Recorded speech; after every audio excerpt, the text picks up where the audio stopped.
Welcome to Voice of the Pages, the Decameron of Giovanni Boccaccio. Day the 5th. Here beginneth the 5th day of the Decameron, wherein under the governance of Fiametta is discoursed of that which hath happily betided lovers after sundry cruel and misfortunate adventures.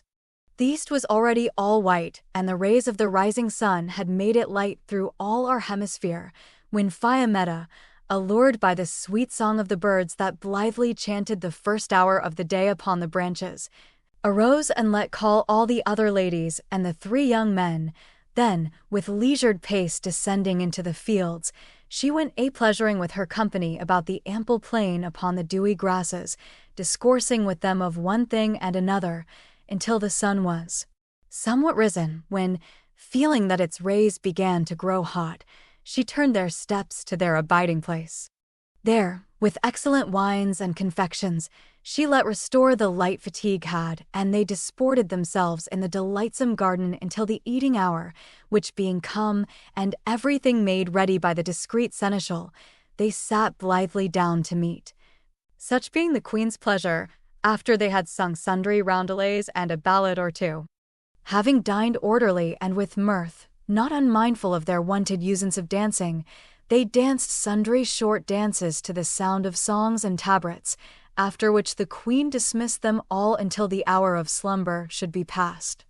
Accordingly, some betook themselves to sleep, whilst others addressed themselves anew to their diversion about the fair garden, but all, according to the wonted fashion, assembled together again, a little after none, near the fair fountain, whereas it pleased the queen. Then she, having seated herself in the chief room, looked towards Pamphilo and smilingly charged him make a beginning with the fair fortune stories, whereto he willingly addressed himself and spoke as follows. The first story. Simon, loving, waxeth wise and carrieth off to see Iphigenia his mistress. Being cast into prison at Rhodes, he is delivered thence by Lysimachus, and in concert with him carrieth off Iphigenia and Cassandra on their wedding day, with whom the twain flee into Crete, where the 2 ladies become their wives, and whence they are presently all 4 recalled home. Many stories, delightsome ladies, apt to give beginning to so glad a day as this will be, offer themselves unto me to be related, whereof one is the most pleasing to my mind, for that thereby, beside the happy issue which is to mark this day's discourses, you may understand how holy, how puissant, and how full of all good is the power of love, which many, unknowing what they say, condemn and vilify with great unright, and this, and I err not, must needs be exceeding pleasing to you, for that I believe you all to be in love. There was, then, in the island of Cyprus, as we have read aforetime in the ancient histories of the Cypriots, a very noble gentleman, by name Aristippus, who was rich beyond any other of the country in all temporal things, and might have held himself the happiest man alive, had not fortune made him woeful in one only thing, to wit, that amongst his other children he had a son who overpassed all the other youths of his age in stature and goodliness of body, but was a hopeless dullard and nigh an idiot. His true name was Galesus, but for that neither by toil of teacher, nor blandishment, nor beating of his father, nor study, nor endeavor of whatsoever other had it been found possible to put into his head any inkling of letters or good breeding, and that he had a rough voice and an uncouth manners more befitting a beast than a man, he was of well nigh all by way of mockery called Simon, which in their tongue signified as much as brute beast in ours. His father brooked his wastrel life with the most grievous concern, and, having presently given over all hope of him, he bade him begone to his country house, and there abide with his husbandman, so he might not still have before him the cause of his chagrin. The which was very agreeable to Simon, for that the manners and usages of clowns and churls were much more to his liking than those of the townsfolk. Simon, then, betaking himself to the country and there employing himself in the things that pertained thereto, it chanced one day, a while after noon, as he passed from one farm to another with his staff on his shoulder, that he entered a very fair coppice which was in those parts, and which was then all in leaf, for that it was the month of May. Passing there through, he happened, even as his fortune guided him thither, upon a little mead compassed about with very high trees, in one corner whereof was a very clear and cool spring, beside which he saw a very fair damsel asleep upon the green grass, with so thin a garment upon her body that it hid well nigh nothing of her snowy flesh. She was covered only from the waist down with a very white and light coverlet, and at her feet slept on likewise 2 women and a man, her servants.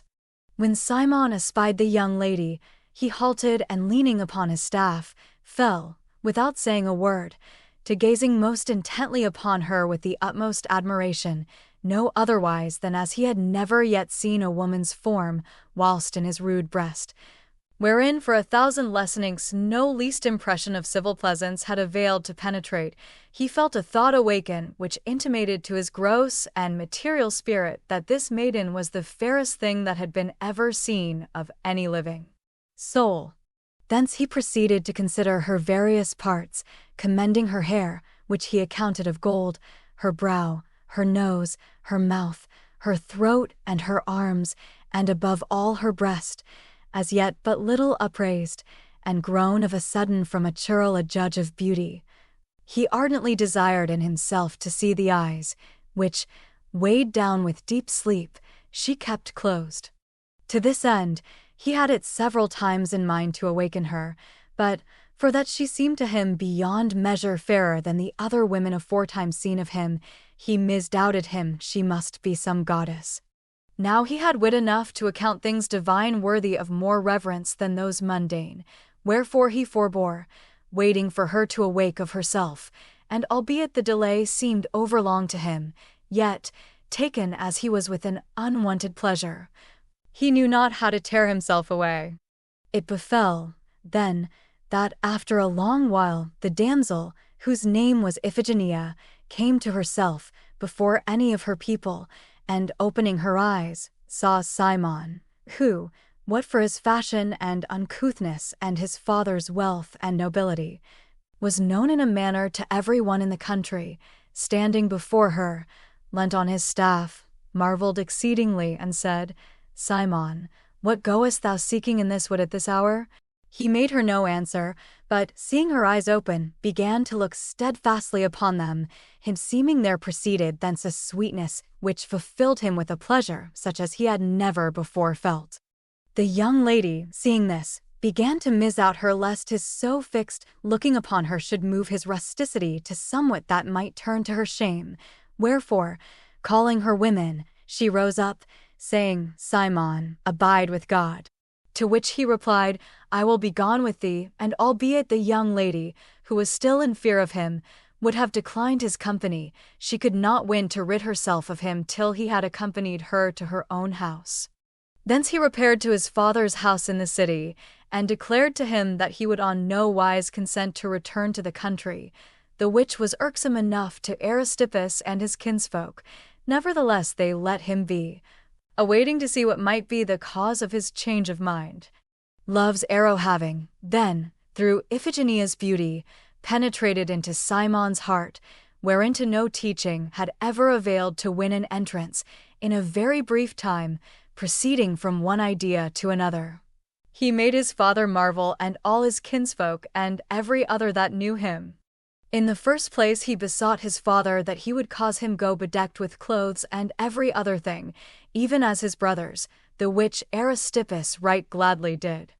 Then, consorting with young men of condition and learning the fashions and carriage that behoved unto gentlemen and especially unto lovers, he first, to the utmost wonderment of every one, in a very brief space of time, not only learned the first elements of letters, but became very eminent among the students of philosophy, and after, the love which he bore Iphigenia being the cause of all this, he not only reduced his rude and rustical manner of speech to seemliness and civility, but became a past master of song and sound and exceeding expert and doughty in riding and martial exercises, both by land and by sea. In short, not to go recounting every particular of his merits, the 4th year was not accomplished from the day of his first falling in love, ere he was grown the sprightliest and most accomplished gentleman of all the young men in the island of Cyprus, I, and the best endowed with every particular excellence. What, then, charming ladies, shall we say of Cimon? Certes, none other thing than that the lofty virtues implanted by heaven in his generous soul had been bounden with exceeding strong bonds of jealous fortune, and shut in some straitest corner of his heart, all which bonds love, as a mightier than fortune, broke and burst in sunder, and in its quality of awakener and quickener of drowsed and sluggish wits, urged forth into broad daylight the virtues aforesaid, which had till then been overdarkened with a barbarous obscurity, thus manifestly discovering from how mean a room it can avail to uplift those souls that are subject unto it, and to what an eminence it can conduct them with its beams. Although Cimon, loving Iphigenia as he did, might exceed in certain things, as young men in love very often do, nevertheless Aristippus, considering that love had turned him from a dunce into a man, not only patiently bore with the extravagances into which it might whiles lead him, but encouraged him to ensue its every pleasure. But Cimon, who refused to be called Galesus, remembering that Iphigenia had called him by the former name, seeking to put an honorable term to his desire, once and again caused Cipsius, Iphigenia's father, so he should give him his daughter to wife. But Cipsius still answered that he had promised her to Passamondas, a young nobleman of Rhodes, to whom he had no mind to fail of his word. The time coming, the covenanted nuptials of Iphigenia and the bridegroom having sent for her, Cimon said to himself, Now, O Iphigenia, is the time to prove how much thou art beloved of me. By thee am I become a man, and so I may but have thee, I doubt not to become more glorious than any god, and for certain I will or have thee or die. Accordingly, having secretly recruited certain young noblemen who were his friends and let privily equip a ship with everything apt for naval battle, he put out to sea and awaited the vessel wherein Iphigenia was to be transported to her husband in Rhodes. The bride, after much honor done of her father to the bridegroom's friends, took ship with the latter, who turned their prow towards Rhodes and departed. On the following day, Cimon, who slept not, came out upon them with his ship and cried out, in a loud voice, from the prow, to those who were on board Iphigenia's vessel, saying, Stay, strike your sails, or look to be beaten and sunken in the sea. Cimon's adversaries had gotten up their arms on deck and made ready to defend themselves, whereupon he, after speaking the words aforesaid, took a grappling iron and casting it upon the poop of the Rhodians, who were making off at the top of their speed, made it fast by main force to the prow of his own ship. Then, bold as a lion, he leapt on board their ship, without waiting for any to follow him, as if he held them all for naught, and love spurring him, he fell upon his enemies with marvelous might, cutlass in hand, striking now this one and now that, and hewing them down like sheep. The Rhodians, seeing this, cast down their arms, and all as with one voice confessed themselves prisoners, whereupon quoth Cimon to them, Young men, it was neither lust of rapine nor hate that I had against you made me depart Cyprus to assail you, arms in hand, in mid-sea. That which moved me thereunto was the desire of a thing which to have gotten is a very grave matter to me, and to you a very light one to yield me in peace. It is, to wit, Iphigenia, whom I loved over all else, and whom, availing not to have of her father on friendly and peaceful wise, love hath constrained me to win from you as an enemy and by force of arms. Wherefore I mean to be to her that which your friend Passamondas should have been. Give her to me, then, and be gone, and God's grace go with you. The Rhodians, more by force constrained than of free will, surrendered Iphigenia, weeping, to Cimon, who, seeing her in tears, said to her, Noble lady, be not disconsolate. I am thy Cimon, who by long love have far better deserved to have thee than Passamondas by plighted faith. Thereupon he caused carry her aboard his own ship, and returning to his companions, let the Rhodians go, without touching aught else of theirs. Then, glad beyond any man alive to have gotten so dear a prey, after devoting some time to comforting the weeping lady, he took counsel with his comrades not to return to Cyprus at that present, wherefore, of one accord, they turned the ship's head towards Crete, where well nigh every one, and especially Cimon, had kinsfolk, old and new, and friends in plenty, and where they doubted not to be in safety with Iphigenia. But fortune the unstable, which had cheerfully enough vouchsafed unto Cimon the acquisition of the lady, suddenly changed the inexpressible joyance of the enamoured youth into sad and bitter mourning. For it was not 4 full told hours since he had left the Rhodians when the night, which Cimon looked to be more delightsome than any he had ever known, came on, and with it a very troublous and tempestuous shift of weather, which filled all the sky with clouds and the sea with ravening winds, by reason whereof none could see what to do or whither to steer, nor could any even keep the deck to do any office. How sore concerned was Cimon for this it needeth not to ask. Himseemed the gods had vouchsafed him his desire, but to make death the more grievous to him, whereof, without that, he had before recked little. His comrades lamented on like wise, but Iphigenia bewailed herself over all, weeping sore and fearing every stroke of the waves, and in her chagrin she bitterly cursed Cimon's love and blamed his presumption, avouching that the tempest had arisen for none other thing but that the gods chose not that he, who would fain against their will have her to wife, should avail to enjoy his presumptuous desire, but, seeing her first die, should after himself perish miserably. Amidst such lamentations and others yet more grievous, the wind waxing hourly fiercer and the seamen knowing not what to do, they came, without witting whither they went or availing to change their course, near to the island of Rhodes, and unknowing that it was Rhodes, they used their every endeavour to get to land thereon, and it were possible for the saving of their lives. In this fortune was favourable to them and brought them into a little bight of the sea, where the Rhodians whom Cimon had let go had a little before arrived with their ship. Nor did they perceive that they had struck the island of Rhodes till the dawn broke and made the sky somewhat clearer, when they found themselves maybe a bowshot distant from the ship left of them the day before. At this Cimon was beyond measure chagrined, and fearing lest that should betide them which did in very deed ensue, bade use every endeavour to issue thence, and let fortune after carry them whither it should please her, for that they could be nowhere in worse case than there.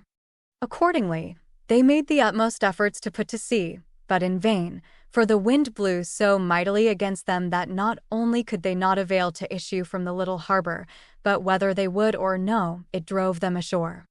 No sooner were they come thither than they were recognized by the Rhodian sailors, who had landed from their ship, and one of them ran nimbly to a village hard by, whither the young Rhodian gentlemen had bade ken themselves, and told the latter that, as luck would have it, Cimon and Iphigenia were come thither aboard their ship, driven, like themselves, by stress of weather. They, hearing this, were greatly rejoiced, and repairing in all haste to the seashore, with a number of the villagers, took Cimon, together with Iphigenia and all his company, who had now landed, and taken counsel together to flee into some neighbouring wood, and carried them to the village. The news coming to Passamondas, he made his complaint to the senate of the island, and according as he had ordered it with them, Lysimachus, in whom the chief magistracy of the Rhodians was for that year vested, coming thither from the city with a great company of men-at-arms, haled Cimon and all his men to prison. On such wise did the wretched and lovelorn Cimon lose his Iphigenia, scant while before one of him, without having taken of her more than a kiss or two, whilst she herself was received by many noble ladies of Rhodes, and comforted as well for the chagrin had of her seizure as for the fatigue suffered by reason of the troubled sea, and with them she abode against the day appointed for her nuptials. As for Cimon and his companions, their lives were granted them in consideration of the liberty given by them to the young Rhodians the day before, albeit Passamondas used his utmost endeavour to procure them to be put to death, and they were condemned to perpetual prison, wherein, as may well be believed, they abode woebegone and without hope of any relief. However, whilst Passamondas, as most he might, hastened the preparations for his coming nuptials, fortune, as if repenting her of the sudden injury done to Cimon, brought about a new circumstance for his deliverance, the which was on this wise. Passamondas had a brother called Ormisdas, less in years, but not in merit, than himself, who had been long in treaty for the hand of a fair and noble damsel of the city, by name Cassandra, whom Lysimachus ardently loved. And the match had sundry times been broken off by divers untoward accidents. Now Pasamondas, being about to celebrate his own nuptials with the utmost splendor, bethought himself that it were excellently well done if he could procure Ormistas likewise to take wife on the same occasion, not to resort afresh to expense and festival-making. Accordingly, he took up again the parleys with Cassandra's parents and brought them to a successful issue, wherefore he and his brother agreed, in concert with them, that Ormistas should take Cassandra to wife on the same day when as himself took Iphigenia. Lysimachus hearing this, it was beyond measure displeasing to him, for that he saw himself bereaved of the hope which he cherished, that an Ormistas took her not, he should certainly have her. However, like a wise man, he kept his chagrin hidden and fell to considering on what wise he might avail to hinder this having effect, but could see no way possible save the carrying her off. This seemed easy to him to compass for the office which he held, but he accounted the deed far more dishonorable than if he had not held the office in question. Ultimately, however, after long deliberation, honor gave place to love, and he determined, come what might of it, to carry off Cassandra. Then, bethinking himself of the company he must have and the course he must hold to do this, he remembered him of Cimon, whom he had in prison with his comrades, and concluded that he might have no better or trustier companion than Cimon in this affair. Accordingly, that same night he had him privily into his chamber and proceeded to bespeak him on this wise: Cimon, like as the gods are very excellent and bountiful givers of things to men, even so are they most sagacious provers of their virtues, and those whom they find resolute and constant under all circumstances, they hold deserving, as the most worthy, of the highest recompenses. They have been minded to have more certain proof of thy worth than could be shown by thee within the limits of thy father's house, whom I know to be abundantly endowed with riches. Wherefore, first, with the poignant instigations of love they brought thee from a senseless animal to be a man, and after with foul fortune, and at this present with prison dar, they would fain try if thy spirit change not from that which it was, when as thou wast scant while glad of the gotten prize. If that be the same as it was erst, they never yet vouchsafed thee aught so gladsome as that which they are presently prepared to bestow on thee, and which, so thou mayst recover thy wonted powers and resume thy whilom spirit, I purpose to discover to thee. Pasamondas, rejoicing in thy misadventure and a diligent promoter of thy death, bestirreth himself, as most he may, to celebrate his nuptials with thine Iphigenia, so therein he may enjoy the prize which fortune first blithely conceded thee, and after, growing troubled, took from thee of a sudden. How much this must grieve thee, and thou love, as I believe, I know by myself, to whom Ormistas his brother prepareth in one same day to do a like injury in the person of Cassandra, whom I love over all else. To escape so great an unright and annoy of fortune, I see no way left open of her to us, save the valor of our souls and the might of our right hands, wherein it behoveth us take our swords and make us away to the carrying off of our two mistresses,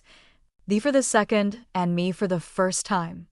If, then, it be dear to thee to have again, I will not say thy liberty, whereof methinketh thou reckest little without thy lady, but thy mistress, the gods have put her in thy hands, and thou be willing to second me in my emprise.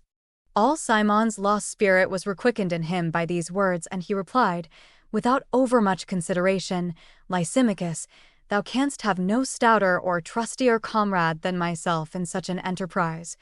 and that be to ensue thereof for me which thou avouchest. Wherefore do thou command me that which thou deemest should be done of me, and thou shalt find thyself wonder puissantly seconded. Then said Lysimachus, on the third day from this the new married wives will for the first time enter their husbands' houses, whereinto thou with thy companions armed, and I with certain of my friends, in whom I put great trust, will make our way towards nightfall, and snatching up our mistresses out of the midst of the guests, will carry them off to a ship, which I have caused secretly equip, slaying whosoever shall presume to offer opposition. The devise pleased Cimon, and he abode quiet in prison until the appointed time. The wedding day being come, great and magnificent was the pomp of the festival, and every part of the two brothers' house was full of mirth and merrymaking. Whereupon Lysimachus, having made ready everything needful, divided Simon and his companions, together with his own friends, all armed under their clothes, into 3 parties, and having first kindled them to his purpose with many words, secretly dispatched one party to the harbor, so none might hinder their going aboard the ship, when as need should be. Then, coming with the other twain, when as it seemed to him time, to Passamondas his house, he left one party of them at the door, so as none might shut them up there within or forbid them the issue, and with Simon and the rest went up by the stairs. Coming to the saloon where the new-wedded brides were seated orderly at meat with many other ladies, they rushed in upon them, and overthrowing the tables, took each his mistress, and putting them in the hands of their comrades, bade straightway carry them to the ship that was in waiting. The brides fell a-weeping and shrieking, as did likewise the other ladies and the servants, and the whole house was of a sudden full of clamour and lamentation. Simon and Lysimachus and their companions, drawing their swords, made for the stairs, without any opposition, all giving way to them, and as they descended, Passamondas presented himself before them with a great cudgel in his hand, being drawn thither by the outcry, but Simon dealt him a swashing blow on the head, and cleaving it sheer in sunder, laid him dead at his feet. The wretched Ormisdas, running to his brother's aid, was on likewise slain by one of Simon's strokes, and divers others who sought to draw nigh them were in like manner wounded and beaten off by the companions of the latter and Lysimachus, who, leaving the house full of blood and clamour and weeping and woe, drew together and made their way to the ship with their prizes, unhindered of any. Here they embarked with their mistresses and all their companions, the shore being now full of armed folk come to the rescue of the ladies, and thrusting the oars into the water, made off, rejoicing, about their business. Coming presently to Crete, they were there joyfully received by many, both friends and kinsfolk, and espousing their mistresses with great pomp, gave themselves up to the glad enjoyment of their purchase. Loud and long were the clamours and differences in Cyprus and in Rhodes by reason of their doings, but ultimately their friends and kinsfolk, interposing in one and the other place, found means so to adjust matters that, after some exile, Simon joyfully returned to Cyprus with Iphigenia, whilst Lysimachus on like wise returned to Rhodes with Cassandra, and each lived long and happily with his mistress in his own country. The second story.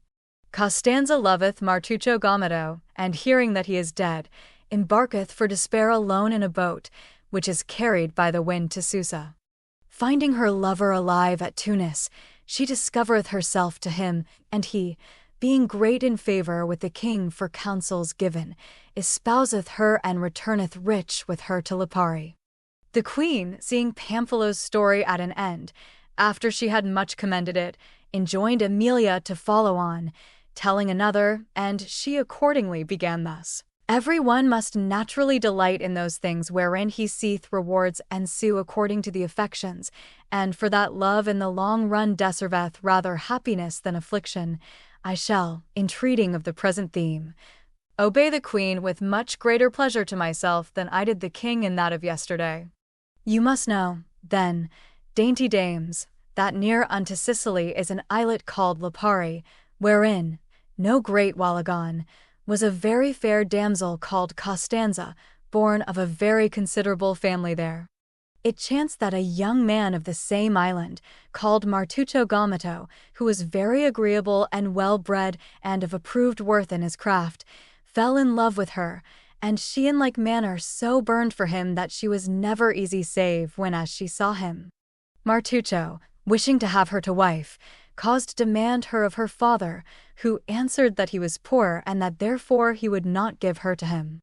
The young man, enraged to see himself rejected for poverty, in concert with certain of his friends and kinsmen, equipped a light ship and swore never to return to Lipari, except rich. Accordingly, he departed thence and turning corsair, fell to cruising off the coast of Barbary and plundering all who were weaker than himself, wherein fortune was favourable enough to him, had he known how to set bounds to his wishes, but, It sufficing him not to have waxed very rich, he and his comrades, in a brief space of time, it befell that, whilst they sought to grow over-rich, he was, after a long defence, taken and plundered with all his companions by certain ships of the Saracens, who, after scuttling the vessel and sacking the greater part of the crew, carried Martuccio to Tunis, where he was put in prison and long kept in misery. The news was brought to Lipari not by one or by two, but by many and diverse persons, that he and all on board the bark had been drowned, whereupon the girl, who had been beyond measure woebegone for her lover's departure, hearing that he was dead with the others, wept sore and resolved in herself to live no longer, but her heart suffering her not to slay herself by violence, she determined to give a new occasion to her death. Accordingly, she issued secretly forth of her father's house one night, and betaking herself to the harbour, happened upon a fishing smack a little aloof from the other ships, which, for that its owners had but then landed therefrom, she found furnished with mast and sail and oars. In this she hastily embarked and rowed herself out to sea. Then, being somewhat skilled in the mariner's art, as the women of that island mostly are, she made sail, and casting the oars and rudder adrift, committed herself altogether to the mercy of the waves, conceiving that it must needs happen that the wind would either overturn a boat without lading or steersman, or drive it upon some rock and break it up, whereby she could not, even if she would, escape, but must of necessity be drowned. Accordingly, wrapping her head in a mantle, she laid herself, weeping, in the bottom of the boat. But it befell altogether otherwise than as she conceived, for that, the wind being northerly and very light, and there being well nigh no sea, the boat rowed it out in safety and brought her on the morrow, about vespers, to a beach near a town called Susa, a good 100 miles beyond Tunis. The girl, who, for aught that might happen, had never lifted nor meant to lift her head, felt nothing of being ashore more than at sea, but, as chance would have it, there was on the beach, when as the bark struck upon it, a poor woman in act to take up from the sun the nets of the fishermen her masters, who, seeing the bark, marvelled how it should be left to strike full sail upon the land. Thinking that the fishermen aboard were asleep, she went up to the bark, and seeing none therein but the damsel aforesaid, who slept fast, called her many times, and having at last aroused her, and knowing her by her habit for a Christian, asked her in Latin how she came there in that bark all alone. The girl, hearing her speak Latin, misdoubted her a shift of wind must have driven her back to Lipari, and starting suddenly to her feet, looked about her, but knew not the country, and seeing herself on land, asked the good woman where she was. To which she answered, "Daughter mine, thou art near unto Susa in Barbary." The girl, hearing this, was woeful for that God had not chosen to vouchsafe her the death she sought, and being in fear of shame, and knowing not what to do, she seated herself at the foot of her bark and fell a-weeping. The good woman, seeing this, took pity upon her and brought her, by dint of entreaty, into a little hut of hers, and there so humoured her that she told her how she came thither, whereupon, seeing that she was fasting, she set before her her own dry bread and somewhat of fish and water, and so besought her that she ate a little. Costanza after asked her who she was, that she spoke Latin thus, to which she answered that she was from Trapani and was called Carapresa and served certain Christian fishermen there. The girl, hearing the name of Carapresa, albeit she was exceeding woebegone and knew not what reason moved her thereunto, took it unto herself for a good augury to have heard this name, and began to hope, without knowing what, and somewhat to abate of her wish to die. Then, without discovering who or whence she was, she earnestly besought the good woman to have pity, for the love of God, on her youth, and give her some counsel how she might escape any affront being offered her.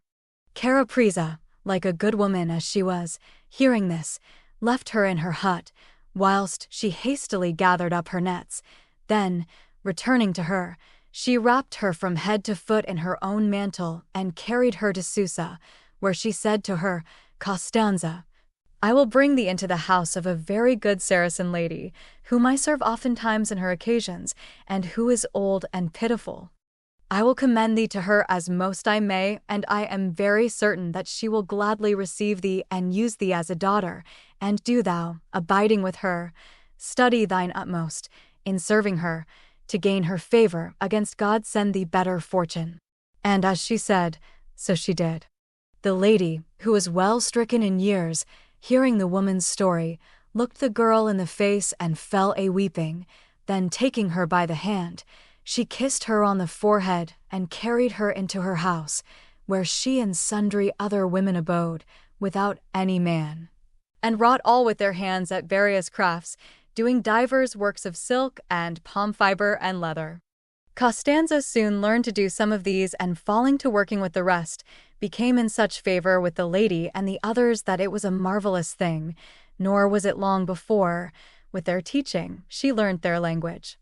What while she abode thus at Susa, being now mourned at home for lost and dead, it befell that, one Mary Abdillah being king of Tunis, a certain youth of great family and much puissance in Granada, avouching that that kingdom belonged to himself,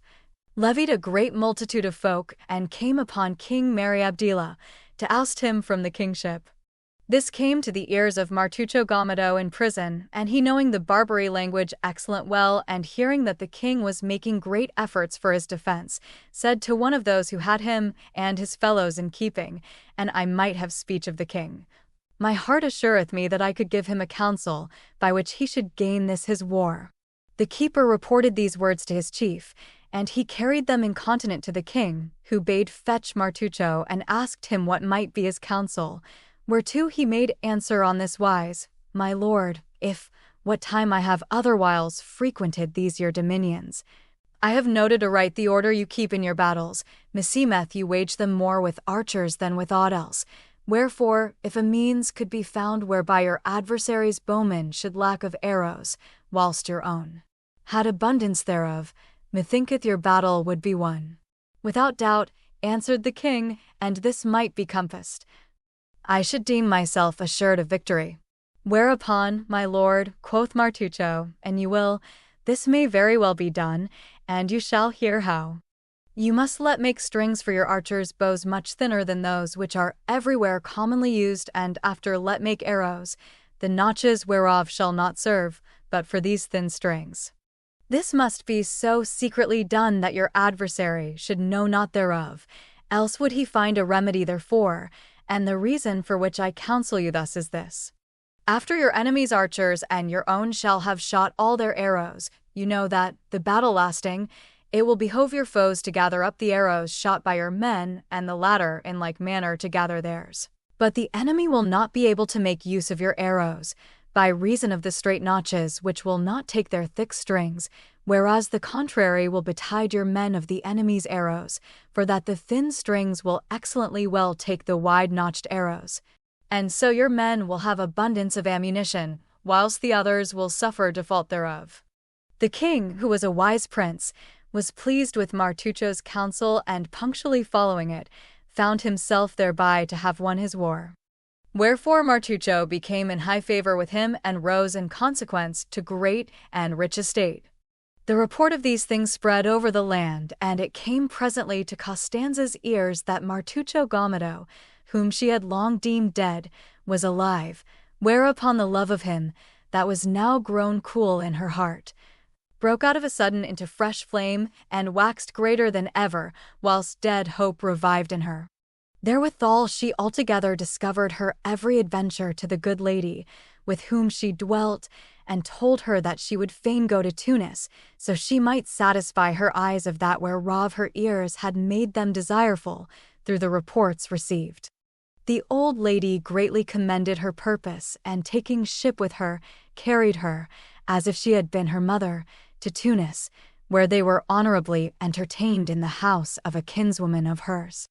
There she dispatched Carapresa, who had come with them, to see what she could learn of Martuccio, and she, finding him alive and in great estate, and reporting this to the old gentlewoman, it pleased the latter to will to be she who should signify unto Martuccio that his Costanza was come thither to him, wherefore, Betaking herself one day whereas he was, she said to him, Martuccio, there is come to my house a servant of thine from Lipari,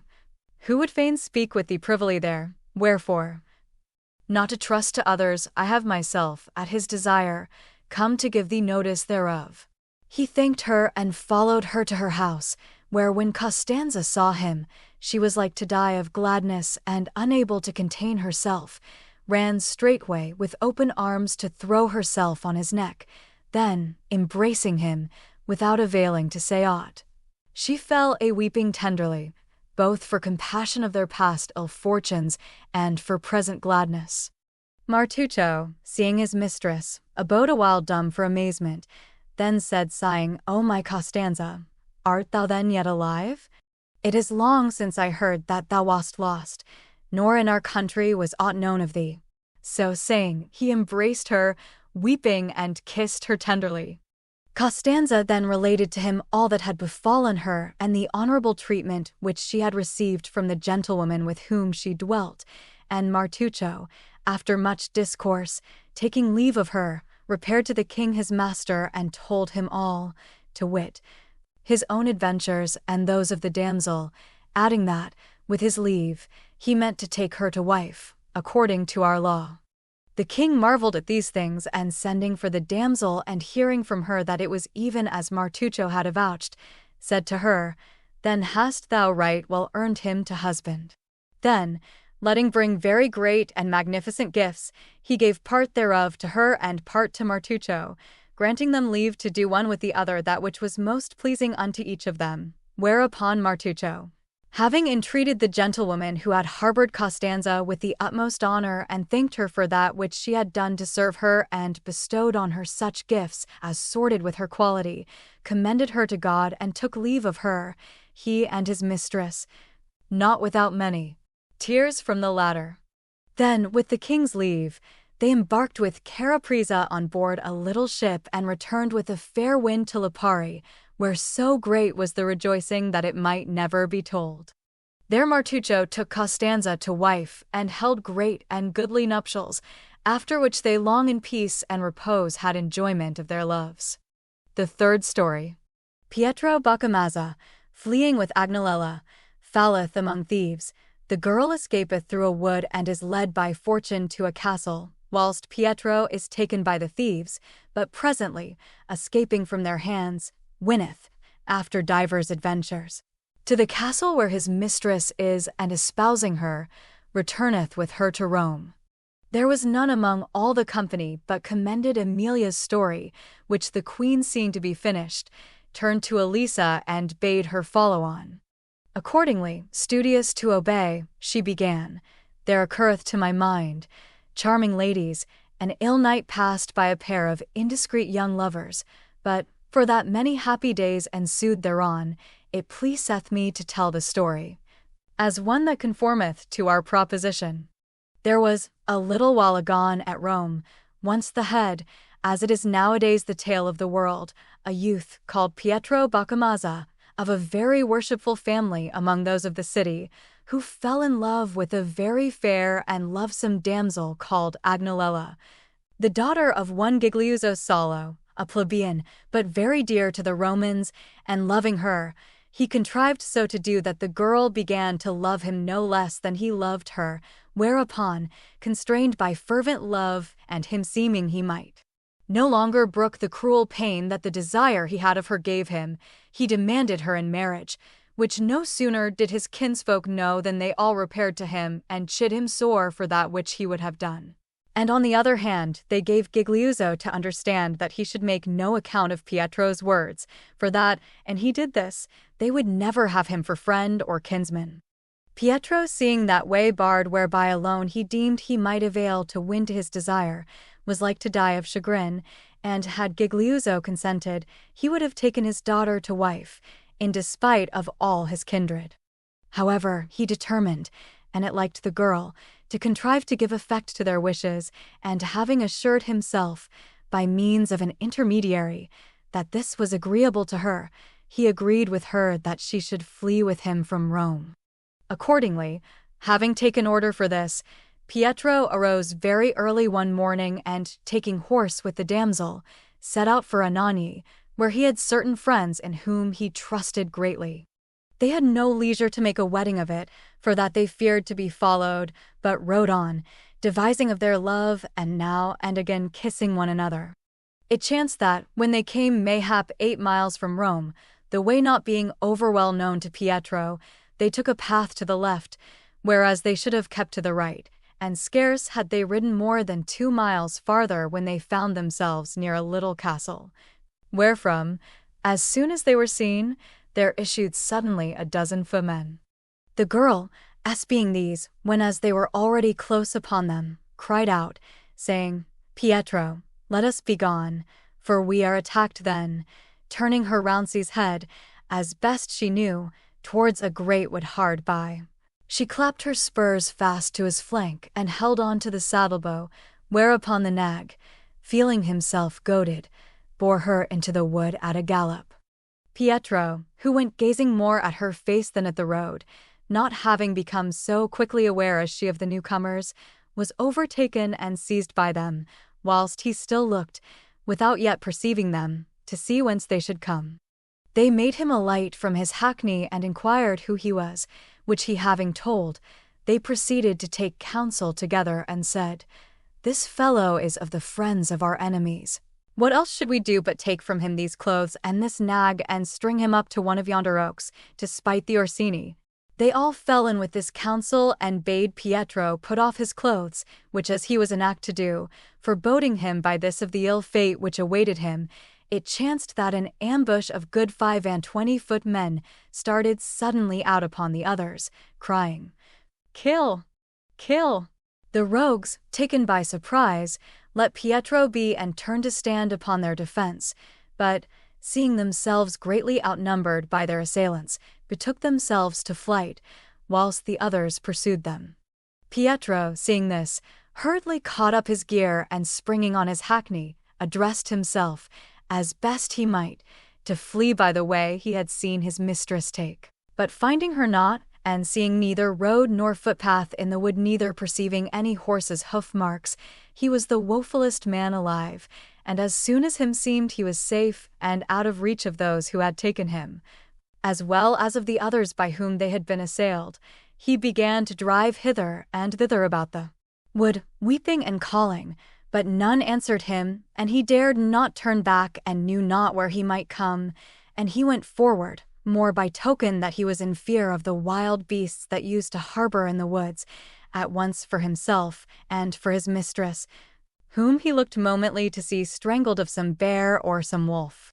On this wise, then, did the unlucky Pietro range all day about the wood, crying and calling, whiles going backward, when as he thought to go forward, until, what with shouting and weeping and fear and long fasting, he was so spent that he could no more, and seeing the night come and knowing not what other course to take, he dismounted from his hackney and tied the ladder to a great oak, into which he climbed, so he might not be devoured of the wild beasts in the night. A little after the moon rose, and the night being very clear and bright, he abode there on wake, sighing and weeping and cursing his ill luck, for that he durst not go to sleep, lest he should fall, albeit, had he had more commodity thereof, grief and the concern in which he was for his mistress would not have suffered him to sleep. Meanwhile, the damsel, fleeing, as we have before said, and knowing not whither to betake herself, save whereas it seemed good to her hackney to carry her, fared on so far into the wood that she could not see where she had entered, and went wandering all day about that desert place, no otherwise than as Pietro had done, now pausing to hearken and now going on, weeping the while and calling and making moan of her ill hap. At last, seeing that Pietro came not, and it being now eventide, she happened on a little path, into which her hackney turned, and following it, after she had ridden some 2 or more miles, she saw a little house afar off. Thither she made her way as quickly as she might, and found there a good man sore stricken in years, and a woman, his wife alike old, who, seeing her alone, said to her, Daughter, what dost thou alone at this hour in these parts? The damsel replied, weeping, that she had lost her company in the wood, and inquired how near she was to Anagni.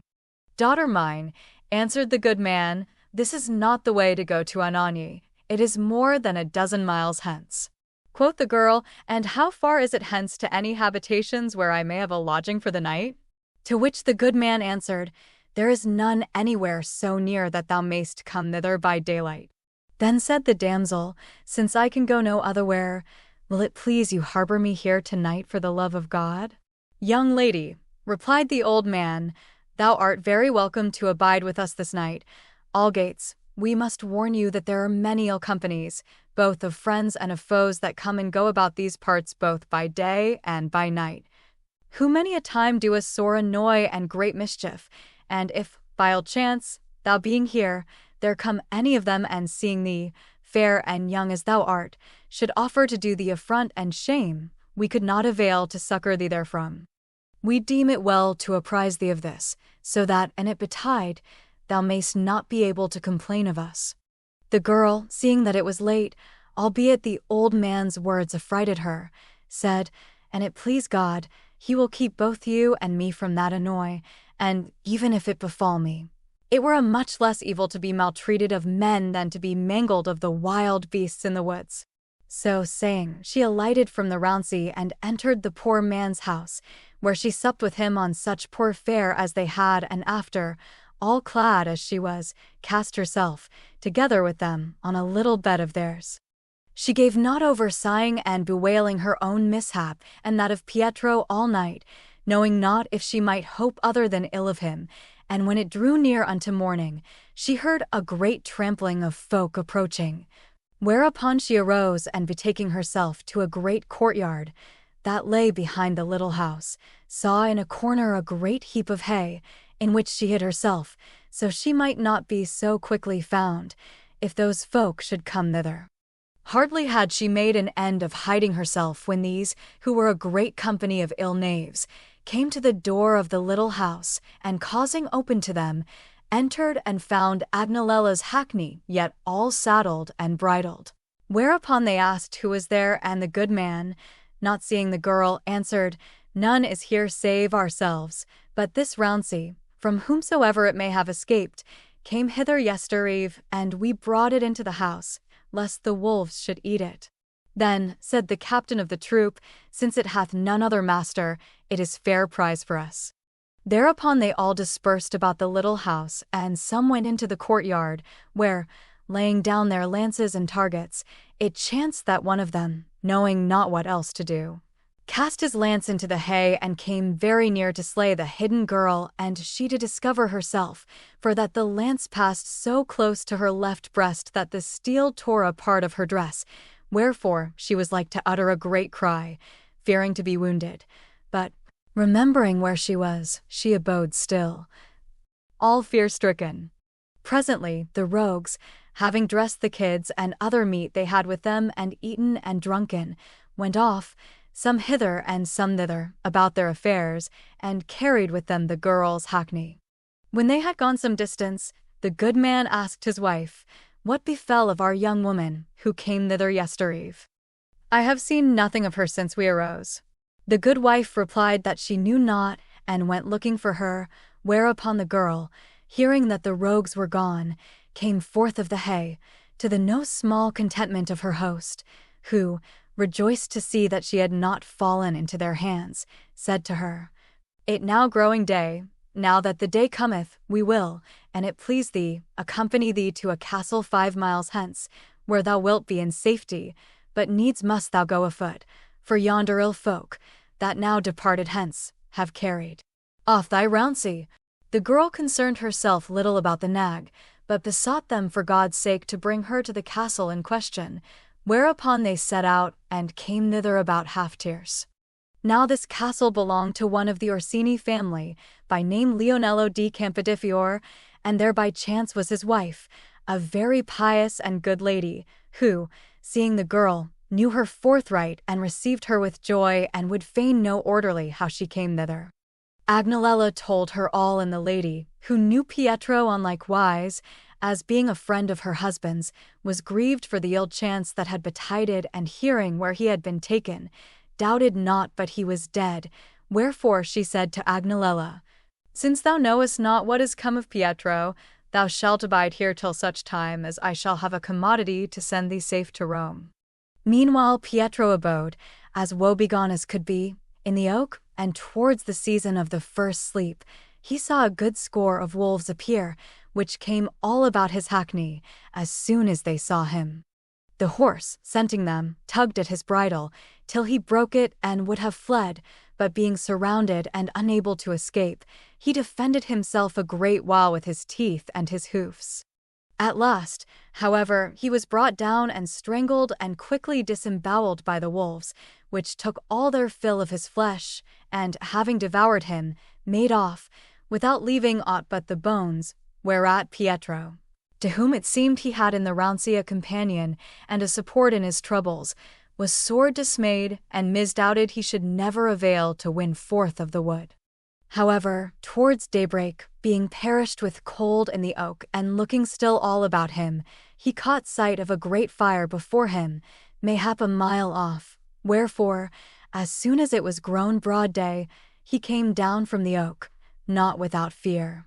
and making for the fire, fared on till he came to the place, where he found shepherds eating and making merry about it, by whom he was received for compassion. After he had eaten and warmed himself, he acquainted them with his misadventure, and telling them how he came thither alone, asked them if there was in those parts a village or castle, to which he might betake himself.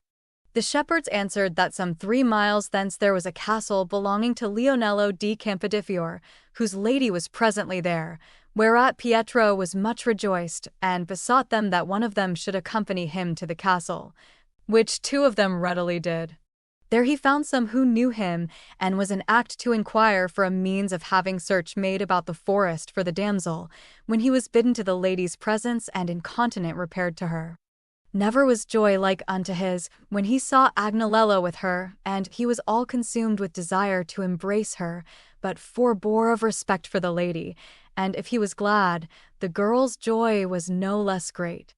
The gentle lady, having welcomed him and made much of him and heard from him what had betided him, chid him amain of that which he would have done against the will of his kinsfolk, but, seeing that he was e'en resolved upon this, and that it was agreeable to the girl also, she said in herself, "Why do I weary myself in vain? These 2 love and know each other, and both are friends of my husband. Their desire is an honorable one, and meseemeth it is pleasing to God, since the one of them hath scaped the gibbet, and the other the lance thrust, and both the wild beasts of the wood, wherefore be it as they will." Then, turning to the lovers, she said to them, "If you have it still at heart to be man and wife, it is my pleasure also. Be it so, and let the nuptials be celebrated here at Leonello's expense.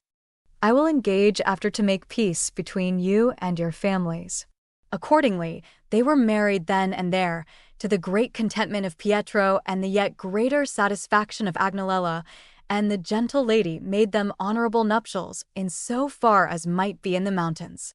There, with the utmost delight, they enjoyed the first fruits of their love, and a few days after, they took horse with the lady and returned, under good escort, to Rome, where she found Pietro's kinsfolk sore incensed at that which he had done,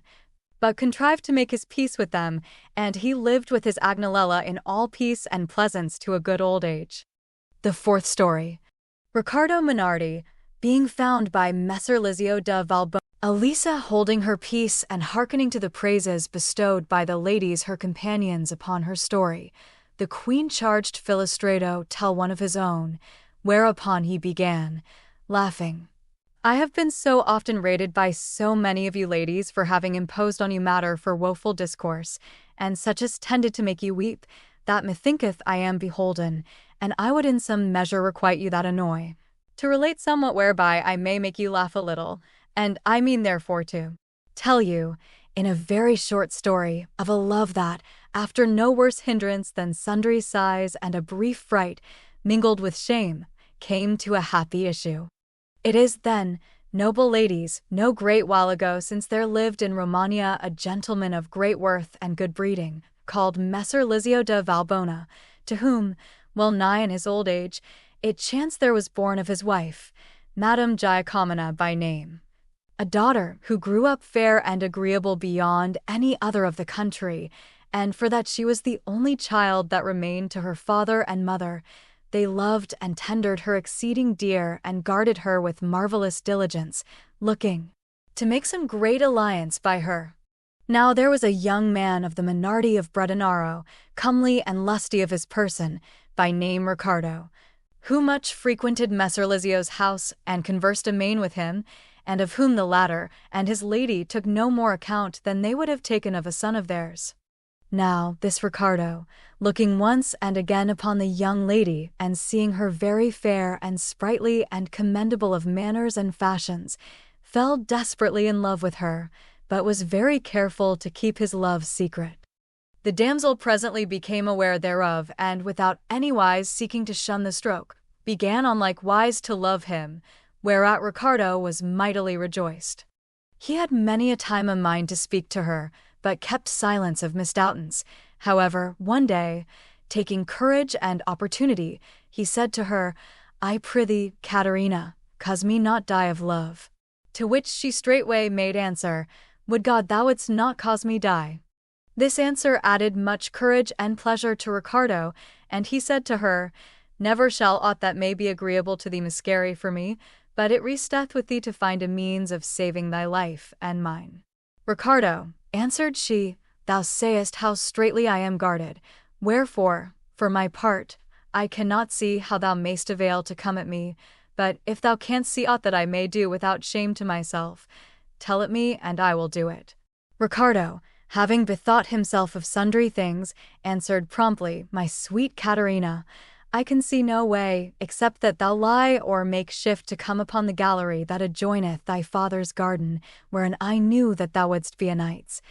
I would without fail contrive to come to thee, how high soever it may be. If thou have the heart to come thither, rejoined Caterina, methinketh I can well enough win to be there. Ricardo assented, and they kissed each other once only in haste, and went their ways.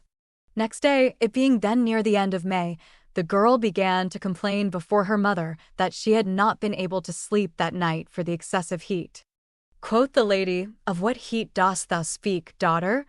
Nay, it was nowise hot. Mother mine, answered Caterina, you should say to my seeming, and belike you would say sooth, but you should consider how much hotter are young girls than ladies in years. Daughter mine, rejoined the lady, that is true, but I cannot make it cold and hot at my pleasure, as belike thou wouldst have me do.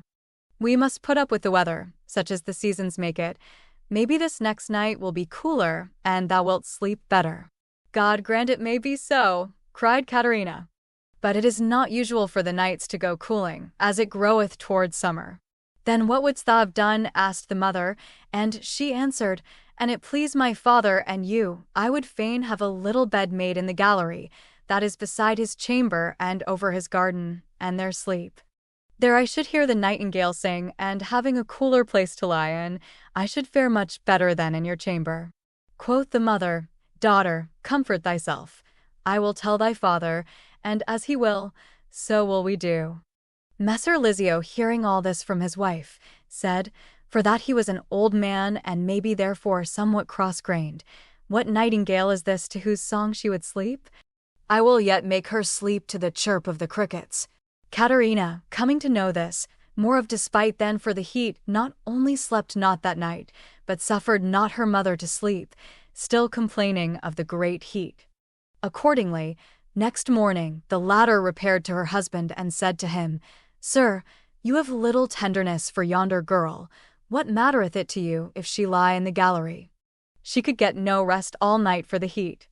Besides, can you wonder at her having a mind to hear the nightingale sing, seeing she is but a child? Young folk are curious of things like themselves.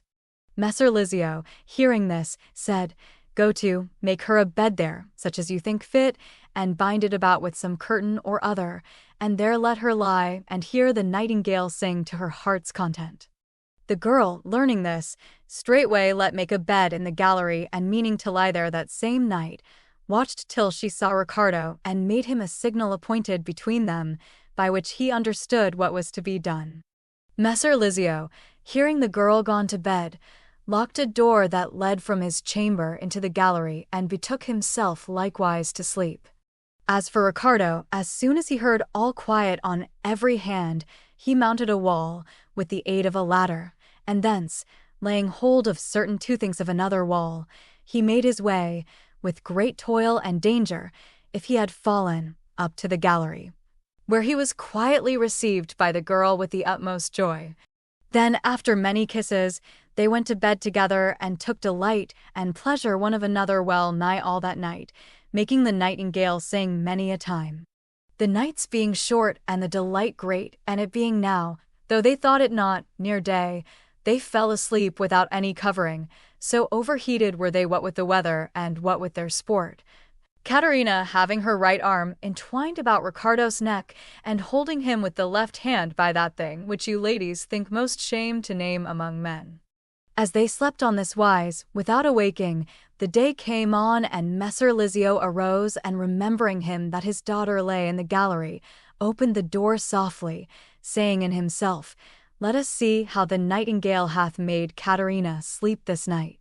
Then, going in, he softly lifted up the serge, wherewith the bed was curtained about, and saw his daughter and Ricardo lying asleep, naked and uncovered, embraced as it hath before been set out. Whereupon, having recognized Ricardo, he went out again, and repairing to his wife's chamber, called to her, saying, "Quick, wife, get thee up and come see, for that thy daughter hath been so curious of the nightingale that she hath e'en taken it, and hath it in hand." "How can that be?" quoth she, and he answered, "Thou shalt see it, and thou come quickly." Accordingly, she made haste to dress herself, and quietly followed her husband to the bed, where, the curtain being drawn, Madame Giacomina might plainly see how her daughter had taken and held the nightingale, which she had so longed to hear sing, whereat the lady, holding herself sore deceived of Ricardo, would have cried out and railed at him, but Messer Lizio said to her, "Wife, as thou holdest my love dear, look thou say not a word, for, verily, since she hath gotten it, it shall be hers. Ricardo is young and rich and gently born, he cannot make us other than a good son-in-law. And he would part from me on good terms, needs must he first marry her, so it will be found that he hath put the nightingale in his own cage, and not in that of another." The lady was comforted to see that her husband was not angered at the matter, and considering that her daughter had passed a good night, and rested well, and had caught the nightingale, to boot, she held her tongue. Nor had they abidden long after these words when Ricardo awoke, and seeing that it was broad day, gave himself over for lost, and called Caterina, saying, "Alack, my soul, how shall we do? For the day is come, and hath caught me here." Whereupon Messer Lizio came forward, and lifting the curtain, answered, "We shall do well." When Ricardo saw him seemed the heart was torn out of his body, and sitting up in bed, he said, "My lord, I crave your pardon for God's sake. I acknowledge to have deserved death, as a disloyal and wicked man, wherefore do with me as best pleaseth you, but I prithee, and it may be, have mercy on my life, and let me not die." "Ricardo," answered Messer Lizio, "the love that I bore thee and the faith I had in thee merited not this return. Yet, since thus it is, and youth hath carried thee away into such a fault, do thou, to save thyself from death and me from shame, take Caterina to thy lawful wife, so that, like as this night she hath been thine, she may e'en be thine so long as she shall live. On this wise thou mayst gain my pardon and thine own safety, but an thou choose not to do this, commend thy soul to God." Whilst these words were saying, Caterina let go the nightingale, and covering herself, fell to weeping sore and beseeching her father to pardon Ricardo, whilst on the other hand she entreated her lover to do as Messer Lizio wished, so they might long pass such nights together in security. But there needed not overmany prayers, for that, on the one hand, shame of the fault committed and desire to make amends for it, and on the other, the fear of death and the wish to escape, to say nothing of his ardent love and longing to possess the thing beloved, made Ricardo freely and without hesitation avouch himself ready to do that which pleased Messer Lizio, whereupon the latter borrowed of Madame Giacomo one of her rings, and there, without budging, Riccardo in their presence took Caterina to his wife. This done, Messer Lizio and his lady departed, saying, Now rest yourselves, for belike you have more need thereof than of rising. They being gone, the young folk clipped each other anew, and not having run more than half a dozen courses overnight, they ran other twain ere they arose, and so made an end of the first day's tilting. Then they arose, and Riccardo, having had more orderly conference with Messer Lizio, a few days after, as it beseemed, he married the damsel over again, in the presence of their friends and kinsfolk, and brought her with great pomp to his own house. There he held goodly and honourable nuptials, and after went long nightingale fowling with her to his heart's content, in peace and solace, both by night and by day. The fifth story. Guidato de Cremona leaveth to Giacomo de Pavia a daughter of his, and dieth. Gianol di Severino and Mingino di Mingle fall in love with the girl at Faenza and come to blows on her account. Ultimately she is proved to be Gianol's sister, and is given to Mingino to wife. All the ladies, hearkening to the story of the nightingale, had laughed so much that, though Philostrato had made an end of telling, they could not yet give over laughing. But after they had laughed a while, the queen said to Philostrato, Assuredly, if thou afflictedst us ladies yesterday, thou hast so tickled us today that none of us can deservedly complain of thee. Then, addressing herself to Neophile, she charged her tell, and she blithely began to speak thus, Since Philostrato, discoursing, hath entered into Romagna, it pleaseth me on like wise to go ranging a while therein with mine own story. I say, then, that there dwelt once in the city of Fano 2 Lombards, whereof the one was called Guidato de Cremona and the other Giacomo de Pavia, both men advanced in years, who had in their youth been well nigh always soldiers and engaged in deeds of arms. Guidato, being at the point of death, and having nor son nor other kinsman nor friend in whom he trusted more than in Giacomo, left him a little daughter he had, of maybe 10 years of age, and all that he possessed in the world. And after having bespoken him at length of his affairs, he died. In those days it befell that the city of Faenza, which had been long in war and ill case, was restored to somewhat better estate, and permission to sojourn there was freely conceded to all who had a mind to return thither, wherefore Giacomo, who had a bid end there other while, and had a liking for the place, returned thither with all his good, and carried with him the girl left him by Guidato, whom he loved and entreated as his own child. The latter grew up and became as fair a damsel as any in the city, ay, and as virtuous and well-bred as she was fair, wherefore she began to be courted of many. But especially 2 very agreeable young men of equal worth and condition vowed her a very great love, insomuch that for jealousy they came to hold each other in hate out of measure. They were called, the one Gianol di Severino and the other Mingino di Mingle, nor was there either of them but would gladly have taken the young lady, who was now 15 years old, to wife, had it been suffered of his kinsfolk, wherefore, seeing her denied to them on honourable wise, each cast about to get her for himself, as best he might. Now Giacomo had in his house an old serving wench and a serving man, Crivello by name, a very merry and obliging person, with whom Gianol clapped up a great acquaintance, and to whom, when as him seemed time, he discovered his passion, praying him to be favourable to him in his endeavour to obtain his desire, and promising him great things, and he did this. Whereto quoth Crivello, Look you, I can do naught for thee in this matter other than that, when next Giacomo goeth abroad to supper, I will bring thee whereas she may be, for that, and I offered to say a word to her in thy favour, she would never stop to listen to me. If this like thee, I promise it to thee and will do it, and do thou after, and thou know how, that which thou deemest shall best serve thy purpose. Gianol answered that he desired nothing more, and they abode on this understanding.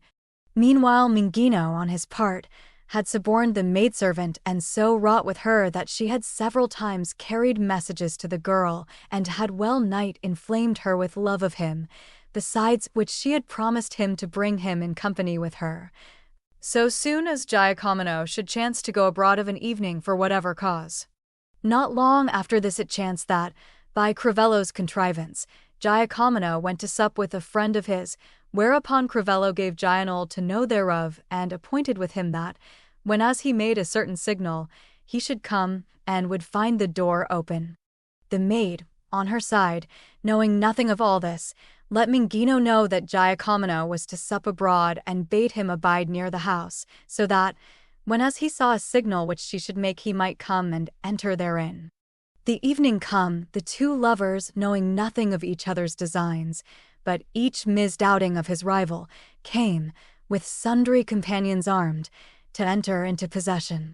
Minghino, with his troop, took up his quarters in the house of a friend of his, a neighbor of the young ladies, whilst Gianol and his friends stationed themselves at a little distance from the house. Meanwhile, Crivello and the maid, Giacomo being gone, studied each to send the other away. Quoth he to her, "Why dost thou not get thee to bed? Why goest thou still wandering about the house?" And thou, retorted she, "Why goest thou not for thy master? What awaitest thou here, now that thou hast supped?" And so neither could make other avoid the place. But Crivello, seeing the hour come that he had appointed with Gianol, said in himself, "What reck I of her? An she abide not quiet, she is like to smart for it." Accordingly, giving the appointed signal, he went to open the door, whereupon Gianol, coming up in haste with two companions, entered, and finding the young lady in the saloon, laid hands on her to carry her off. The girl began to struggle and make a great outcry, as likewise did the maid, which Minghino hearing, he ran thither with his companions, and seeing the young lady being presently dragged out at the door, they pulled out their swords and cried all, "Ho, traitors! Ye are dead men. The thing shall not go thus. What is this violence?" So saying, they fell to hewing at them, whilst the neighbors, issuing forth at the clamour with lights and arms, began to blame Gianol's behaviour and to second Minghino, wherefore, after long contention, the latter rescued the young lady from his rival and restored her to Giacomo's house. But before the fray was over, up came the town captain's officers and arrested many of them, and amongst the rest Minghino and Gianol and Crivello were taken and carried off to prison. After matters were grown quiet again, Giacomo returned home, and was sore chagrined at that which had happened, but, inquiring how it had come about and finding that the girl was nowise at fault, he was somewhat appeased and determined in himself to marry her as quickly as he might, so the like should not again betide. Next morning, the kinsfolk of the two young men, hearing the truth of the case, and knowing the ill that might ensue thereof for the imprisoned youths, should Giacomo choose to do that which he reasonably might, repaired to him and prayed him with soft words to have regard, not so much to the affront which he had suffered from the little sense of the young men as to the love and goodwill which they believed he bore to themselves who thus besought him, submitting themselves and the young men, who had done the mischief, to any amends it should please him take. Giacomo, who had in his time seen many things and was a man of sense, answered briefly, "Gentlemen, were I in mine own country, as I am in yours, I hold myself so much your friend that neither in this nor in other what would I do aught save insomuch as it should please you. Besides, I am the more bounden to comply with your wishes in this matter, inasmuch as you have therein offended against yourselves. For that the girl in question is not, as belike many suppose, of Cremona nor of Pavia, nay, she is a Fentine, albeit neither I nor she nor he of whom I had her might ever learn whose daughter she was. Wherefore, concerning that whereof you pray me, so much shall be done by me as you yourselves shall enjoin me." The gentleman, hearing this, marvelled, and returning thanks to Giacomo for his gracious answer, prayed him that it would please him tell them how she came to his hands, and how he knew her to be a Fentine, whereto quoth he, "Godotto da Cremona, who was my friend and comrade, told me, on his deathbed, that, when this city was taken by the Emperor Frederick and everything given up to pillage, he entered with his companions into a house and found it full of booty, but deserted by its inhabitants, save only this girl, who was then some 2 years old or thereabouts, and who, seeing him mount the stairs, called him father, whereupon, taking compassion upon her, he carried her off with him to Fano, together with all that was in the house, and dying there, left her to me with what he had, charging me marry her in due time, and give her to her dowry that which had been hers. Since she hath come to marriageable age, I have not yet found an occasion of marrying her to my liking, though I would gladly do it, rather than that another mischance like that of yesternight should betide me on her account. Now among the others there was a certain Giglielmo de Medicina, who had been with Godotto in that affair and knew very well whose house it was that he had plundered, and he, seeing the person in question there among the rest, accosted him, saying, Bernabuccio, hearest thou what Giacomo saith? I do, answered Bernabuccio, and I was presently in thought thereof, more by token that I mind me to have lost a little daughter of the age whereof Giacomo speaketh in those very troubles. Quoth Giglielmo, this is she for certain, for that I was once in company with Godotto, when I heard him tell where he had done the plundering, and knew it to be thy house that he had sacked. Wherefore do thou bethink thee if thou mayst credibly recognize her by any token, and let make search therefore, for thou wilt assuredly find that she is thy daughter.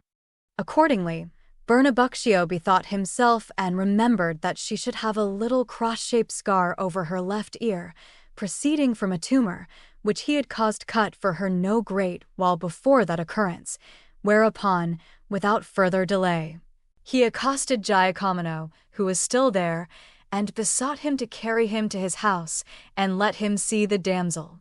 To this he readily consented, and carrying him thither, let bring the girl before him. When Bernabuccio set eyes on her, himseemed he saw the very face of her mother, who was yet a handsome lady. Nevertheless, not contenting himself with this, he told Giacomo that he would fain of his favor have leave to raise her hair a little above her left ear, to which the other consented. Accordingly, going up to the girl, who stood shamefast, he lifted up her hair with his right hand and found the cross, whereupon, knowing her to be indeed his daughter, he fell to weeping tenderly and embracing her, notwithstanding her resistance. Then, turning to Giacomo, brother mine, quoth he, this is my daughter. It was my house Godotto plundered, and this girl was, in the sudden alarm, forgotten there of my wife and her mother, and until now we believed that she had perished with the house, which was burned me that same day. The girl, hearing this, and seeing him to be a man in years, gave credence to his words, and submitting herself to his embraces, as moved by some occult instinct, fell a weeping tenderly with him. Bernabuccio presently sent for her mother and other her kinswomen, and for her sisters and brothers, and presented her to them all, recounting the matter to them. Then, after 1,000 embraces, he carried her home to his house with the utmost rejoicing, to the great satisfaction of Giacomo. The town captain, who was a man of worth, learning this and knowing that Gianol, whom he had in prison, was Bernabuccio's son and therefore the lady's own brother,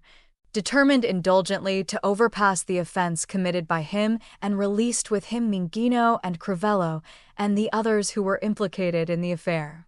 Moreover, he interceded with Bernabuccio and Giacomo concerning these matters, and making peace between the two young men, gave the girl, whose name was Agnesa, to Minghino to wife, to the great contentment of all their kinsfolk, whereupon Minghino, mightily rejoiced, made a great and goodly wedding, and carrying her home, lived with her many years after in peace and weal. The 6th story. Johnny di Procida being found with a young lady, whom he loved and who had been given to King Frederick of Sicily, is bound with her to a stake to be burnt, but, being recognized by Ruggieri del Oraie, escapeth and becometh her husband. Neophile's story, which had much pleased the ladies, being ended, the queen bade Pampania address herself to tell another, and she accordingly, raising her bright face, began, exceeding great, charming ladies, is the might of love, and exposeth lovers to sore travails, aye, and to excessive and unforeseen perils, as may be gathered from many a thing that hath been related both today and otherwhiles. Nevertheless, it pleaseth me yet again to demonstrate it to you with a story of an enamored youth. Ischia is an island very near Naples, and therein, among others, was once a very fair and sprightly damsel, by name Restituta, who was the daughter of a gentleman of the island called Marino Bulgaro, and whom a youth named Giovanni, a native of a little island near Ischia, called Procida, loved more than his life, as she on like wise loved him. Not only did he come by day from Procida to see her, but oftentimes o' nights, not finding a boat, he had swum from Procida to Ischia, at the least to look upon the walls of her house, and he might know otherwise. During the continuance of this so ardent love, it befell that the girl, being all alone one summer day on the seashore, chanced, as she went from rock to rock, loosening shellfish from the stones with a knife, upon a place hidden among the cliffs, where, at once for shade and for the commodity of a spring of very cool water that was there, certain young men of Sicily, coming from Naples, had taken up their quarters with a pinnace they had. They, seeing that she was alone and very handsome, and was yet unaware of them, took counsel together to seize her and carry her off, and put their resolve into execution. Accordingly, they took her, for all she made a great outcry, and carrying her aboard the pinnace, made the best of their way to Calabria, where they fell to disputing of whose she should be. Brief, each would fain have her, wherefore, being unable to agree among themselves, and fearing to come to worse and to mar their affairs for her, they took counsel together to present her to Frederick, King of Sicily, who was then a young man and delighted in such toys. Accordingly, coming to Palermo, they made gift of the damsel to the king, who, seeing her to be fair, held her dear, but, for that he was presently somewhat infirm of his person, he commanded that, against he should be stronger, she should be lodged in a very goodly pavilion, belonging to a garden of his he called La Cuba, and there tended, and so it was done. Great was the outcry in Ischia for the ravishment of the damsel, and what most chagrined them was that they could not learn who they were that had carried her off, but Giovanni, whom the thing concerned more than any other. Not looking to get any news of this in Ischia, and learning in what direction the ravishers had gone, equipped another pinnace, and embarking therein, as quickly as he might, scoured all the coast from La Minerva to La Scalia in Calabria, inquiring everywhere for news of the girl. Being told at La Scalia that she had been carried off to Palermo by some Sicilian sailors, he betook himself thither as quickly as he might, and there, after much search, finding that she had been presented to the king and was by him kept under ward at La Cuba, he was sore chagrined and lost well nigh all hope, not only of ever having her again, but even of seeing her. Nevertheless, detained by love, having sent away his pinnace and seeing that he was known of none there, he abode behind, and passing often by La Cuba, he chanced one day to catch sight of her at a window, and she saw him, to the great contentment of them both. Giovanni, seeing the place lonely, approached as most he might, and bespeaking her, was instructed by her how he must do, and he would thereafterward have further speech of her. He then took leave of her, having first particularly examined the ordinance of the place in every part, and waited till a good part of the night was past, when he returned thither, and clambering up in places where a woodpecker had scarce found a foothold, he made his way into the garden. There he found a long pole, and setting it against the window which his mistress had shown him, climbed up thereby lightly enough. The damsel, her seeming she had already lost her honor, for the preservation whereof she had in times past been somewhat coy to him, thinking that she could give herself to none more wordily than to him, and doubting not to be able to induce him to carry her off, had resolved in herself to comply with him in every his desire, wherefore she had left the window open, so he might enter forthright. Accordingly, Giovanni, finding it open, softly made his way into the chamber, and laid himself beside the girl, who slept not, and who, before they came to otherwhat, discovered to him all her intent, instantly beseeching him to take her thence and carry her away. Johnny answered that nothing could be so pleasing to him as this, and promised that he would without fail, as soon as he should have taken his leave of her, put the matter in train on such wise that he might carry her away with him the first time he returned thither. Then, embracing each other with exceeding pleasure, they took that delight beyond which love can afford no greater, and after reiterating it again and again, they fell asleep, without perceiving it, in each other's arms. Meanwhile, the king, who had at first sight been greatly taken with the damsel, calling her to mind and feeling himself well of body, determined, albeit it was nigh upon day, to go and abide with her a while. Accordingly, he betook himself privily to Loch Huba with certain of his servants, and entering the pavilion, caused softly open the chamber wherein he knew the girl slept. Then, with a great lighted flambeau before him, he entered therein, and looking upon the bed, saw her and Johnny lying asleep and naked in each other's arms. Whereas he was of a sudden furiously incensed, and flamed up into such a passion of wrath that it lacked of little but he had, without saying a word, slain them both then and there with a dagger he had by his side. However, esteeming it a very base thing of any man, much more a king, to slay two naked folk in their sleep, he contained himself, and determined to put them to death in public and by fire, wherefore, turning to one only companion he had with him, he said to him, "How deemest thou of this vile woman, on whom I had set my hope?" And after he asked him if he knew the young man who had dared enter his house to do him such an affront and such an outrage, but he answered that he remembered not ever to have seen him. The king then departed the chamber, full of rage, and commanded that the two lovers should be taken and bound, naked as they were, and that, as soon as it was broad day, they should be carried to Palermo and there bound to a stake, back to back, in the public place, where they should be kept till the hour of tierce, so they might be seen of all, and after burnt, even as they had deserved. And this said, he returned to his palace at Palermo, exceeding wroth.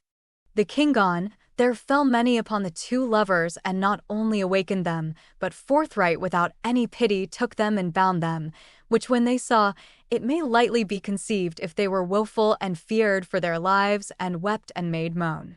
According to the king's commandment, they were carried to Palermo and bound to a stake in the public place, whilst the faggots and the fire were made ready before their eyes, to burn them at the hour appointed.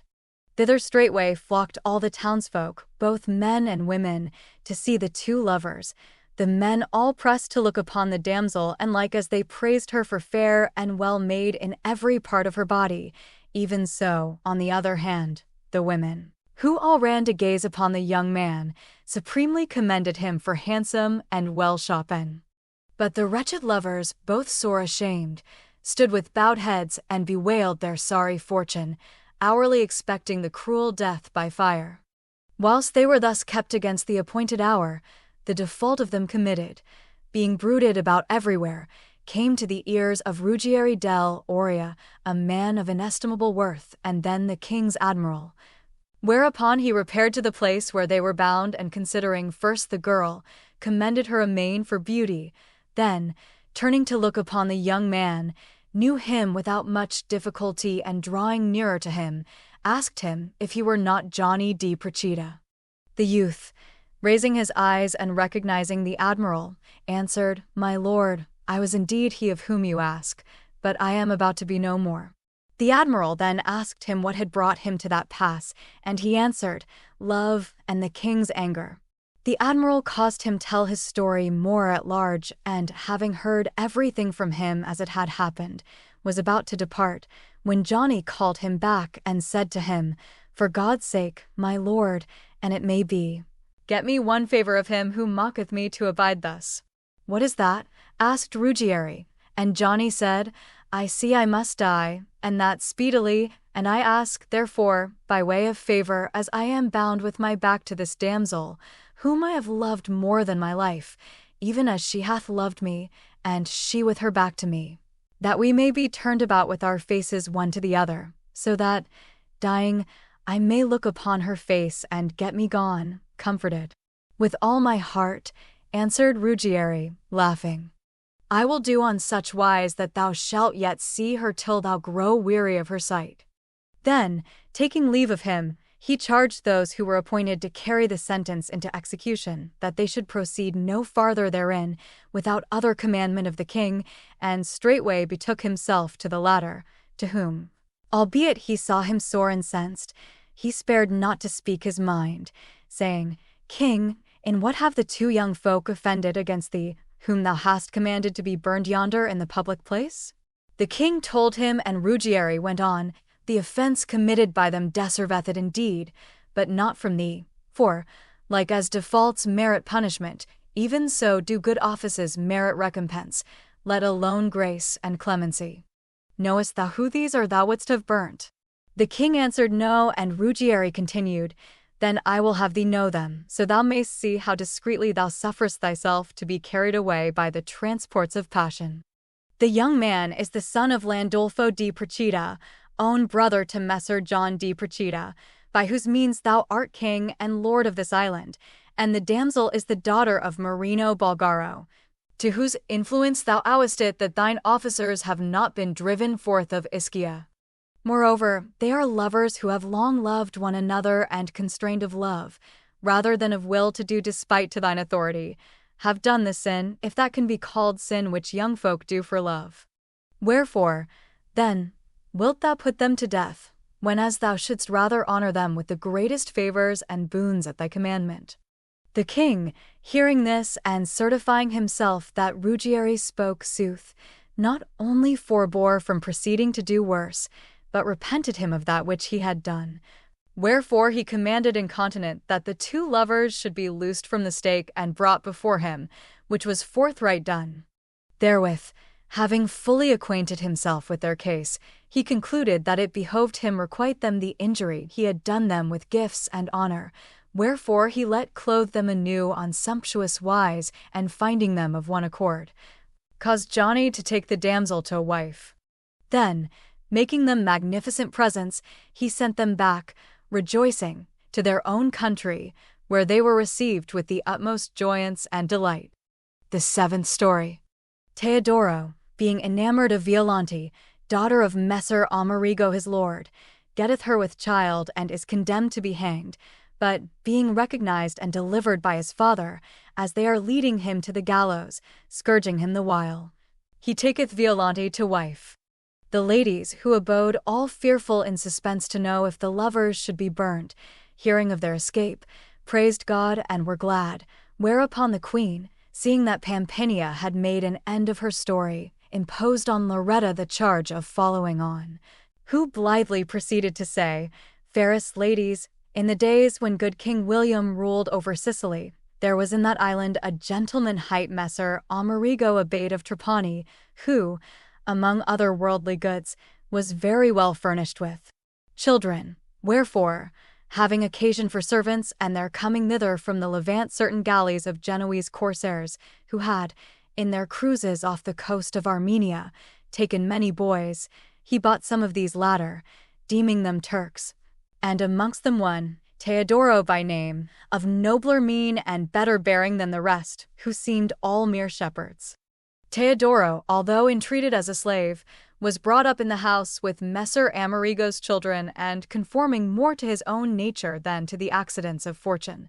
approved himself so accomplished and well-bred, and so commended himself to Messer Amerigo that he set him free, and, still believing him to be a Turk, caused baptize him and call him Pietro, and made him chief over all his affairs, trusting greatly in him. As Messer Amerigo's children grew up, there grew up with them a daughter of his, called Violante, a fair and dainty damsel, who, her father tarrying overmuch to marry her, became by chance enamored of Pietro, and loving him, and holding his manners and fashions in great esteem, was yet ashamed to discover this to him. But love spared her that pains, for that Pietro, having once and again looked upon her by stealth, had become so passionately enamored of her that he never knew ease save when as he saw her, but he was sore afraid lest any should become aware thereof, him seeming that in this he did other than well. The young lady, who took pleasure in looking upon him, soon perceived this, and to give him more assurance, showed herself exceeding well pleased therewith, as indeed she was.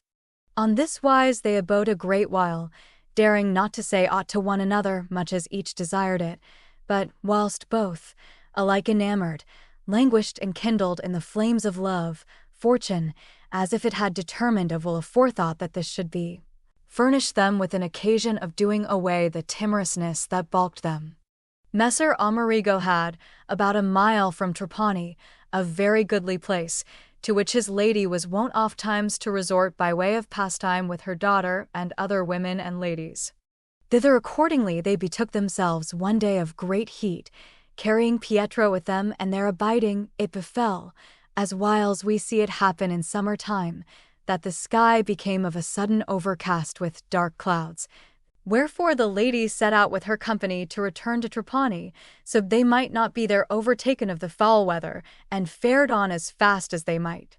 But Pietro and Violante, being young, when her mother, and the rest by a great way, urged belike no less by love than by fear of the weather, and they being already so far in advance that they were hardly to be seen, it chanced that, of a sudden, after many thunderclaps, a very heavy and thick shower of hail began to fall, wherefrom the lady and her company fled into the house of a husbandman.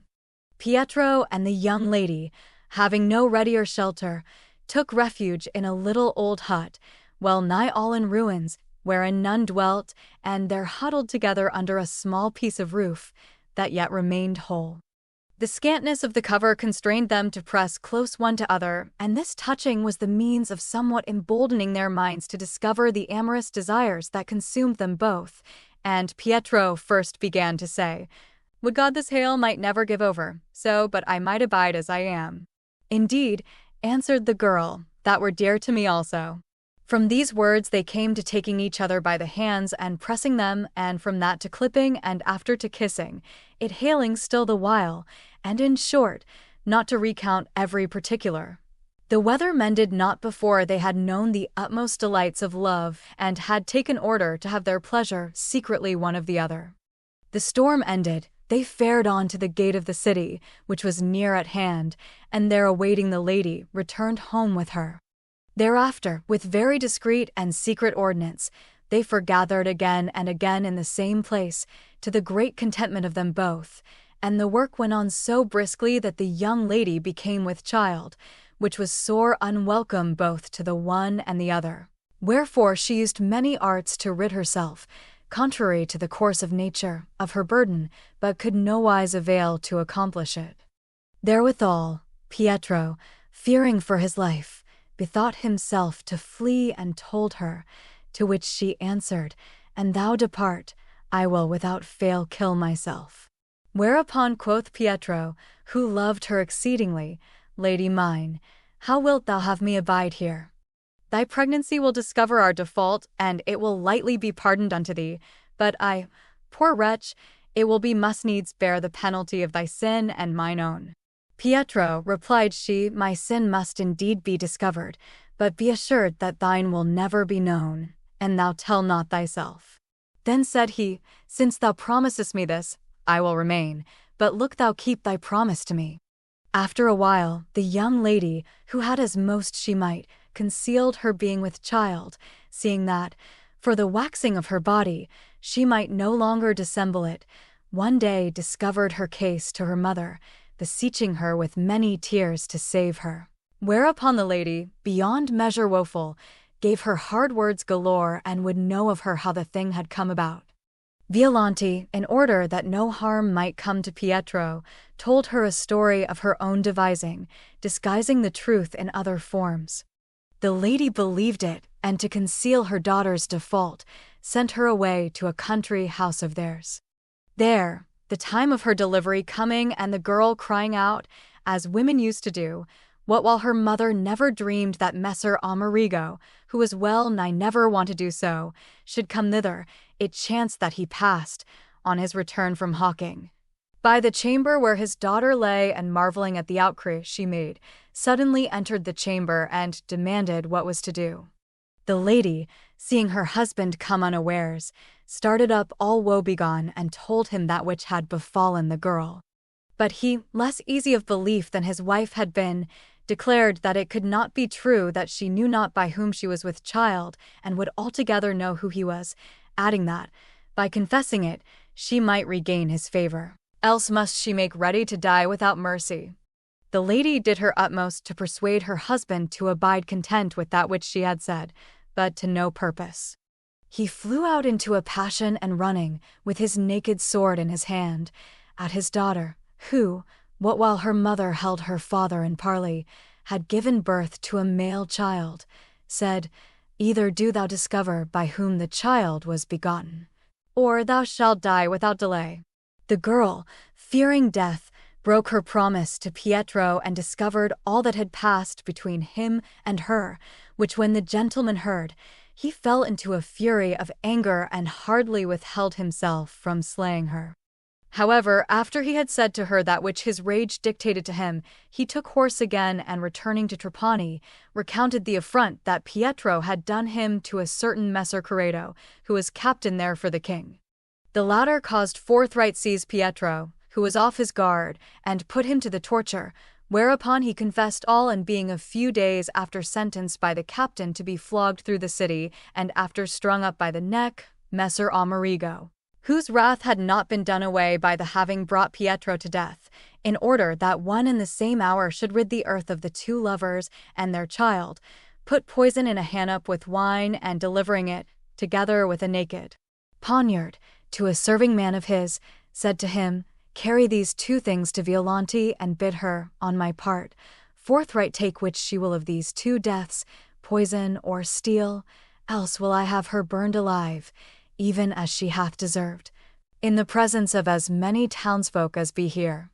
This done, thou shalt take the child, a few days agone born of her, and dash its head against the wall, and after cast it to the dogs to eat. This barbarous sentence passed by the cruel father upon his daughter and his grandchild. The servant, who was more disposed to ill than to good, went off upon his errand. Meanwhile, Pietro, as he was carried to the gallows by the officers, being scourged of them the while, passed, according as it pleased those who led the company, before a hostelry wherein were 3 noblemen of Armenia, who had been sent by the king of that country ambassadors to Rome, to treat with the Pope of certain matters of great moment, concerning a crusade that was about to be undertaken, and who had lighted down there to take some days' rest and refreshment. They had been much honored by the noblemen of Trapani, and especially by Messer Amerigo, and hearing those pass who led Pietro, they came to a window to see. Now Pietro was all naked to the waist, with his hands bounden behind his back, and one of the 3 ambassadors, a man of great age and authority, named Finio, espied on his breast a great vermel spot, not painted, but naturally imprinted on his skin, after the fashion of what women here call roses. Seeing this, there suddenly recurred to his memory a son of his who had been carried off by corsairs 15 years agone upon the coast of Lazistan, and of whom he had never since been able to learn any news, and considering the age of the poor wretch who was scourged, he bethought himself that, if his son were alive, he must be of such an age as Pietro appeared to him. Wherefore he began to suspect by that token that it must be he, and bethought himself that, were he indeed his son, he should still remember him of his name, and that of his father, and of the Armenian tongue. Accordingly, as he drew near, he called out, saying, Ho, Teodoro! Pietro, hearing this, straightway lifted up his head, and Finio, speaking in Armenian, said to him, What countryman art thou, and whose son? The sergeants who had him in charge halted with him, of respect for the nobleman, so that Pietro answered, saying, I was of Armenia, and son to one Finio, and was brought hither, as a little child, by I know not what folk. Finio, hearing this, knew him for certain to be the son whom he had lost, wherefore he came down, weeping, with his companions, and ran to embrace him among all the sergeants. Then, casting over his shoulders a mantle of the richest silk, which he had on his own back, he besought the officer who was escorting him to execution to be pleased to wait there till such time as commandment should come to him to carry the prisoner back, to which he answered that he would well. Now Finio had already learned the reason for which Pietro was being led to death, report having noised it abroad everywhere, wherefore he straightway betook himself, with his companions and their retinue, to Messer Corrado and bespoke him thus: "Sir,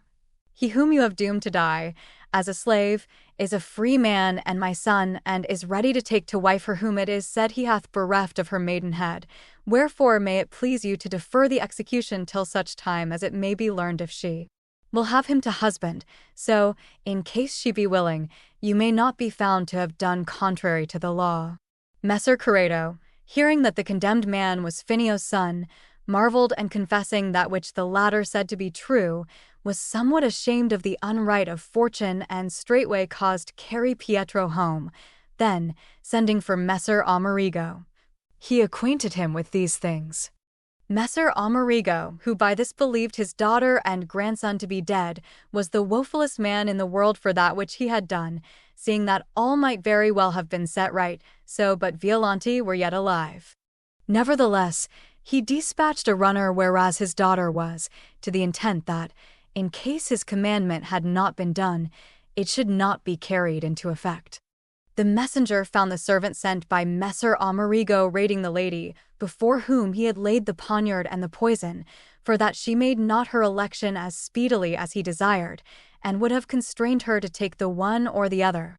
But, hearing his lord's commandment, he let her be, and returning to Messer Amerigo, told him how the case stood, to the great satisfaction of the latter, who, betaking himself whereas Finio was, excused himself, well nigh with tears, as best he knew, of that which had passed, craving pardon therefore, and avouching that, and Teodoro would have his daughter to wife, he was exceeding well pleased to give her to him. Finio gladly received his excuses, and answered, "It is my intent that my son shall take your daughter to wife, and if he will not, let this sentence passed upon him take its course." Accordingly, being thus agreed, they both repaired whereas Teodoro abode, yet all fearful of death, albeit he was rejoiced to have found his father again, and questioned him of his mind concerning this thing. When he heard that, and he might have Violante to wife, such was his joy that him seemed he had won from hell to heaven at one bound, and he answered that this would be to him the utmost of favors, so but it pleased both of them.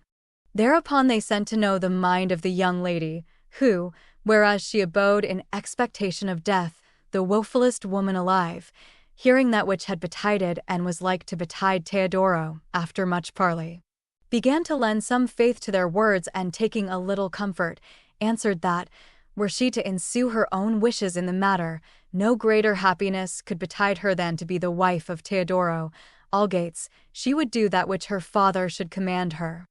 Accordingly, all parties being of accord, the two lovers were married with the utmost magnificence, to the exceeding satisfaction of all the townsfolk, and the young lady, heartening herself and letting rear her little son, became ere long fairer than ever.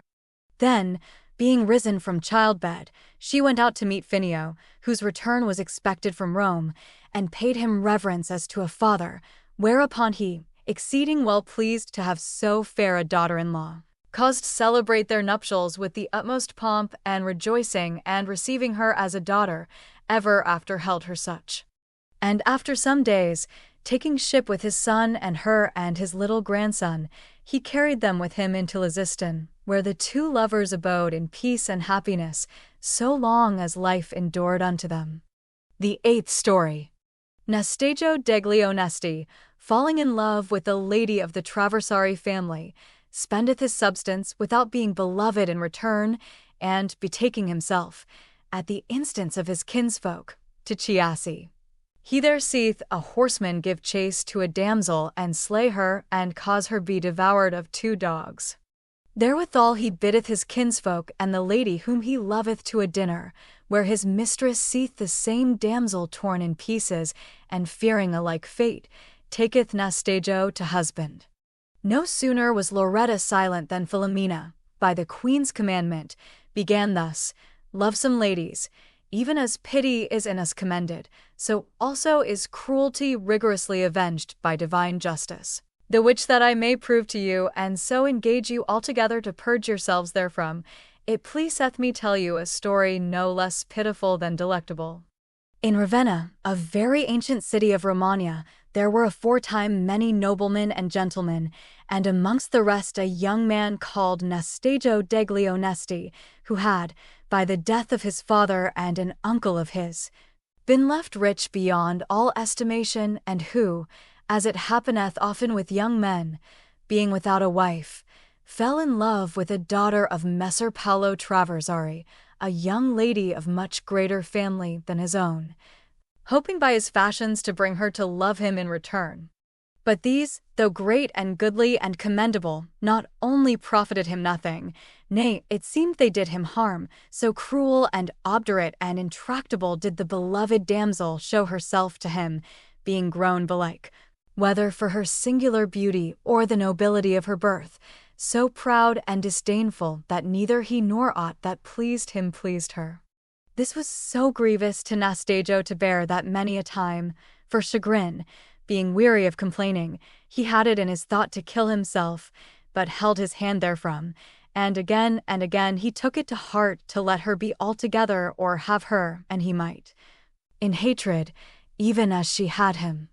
But in vain did he take such a resolve, for that the more hope failed him, the more it seemed his love redoubled.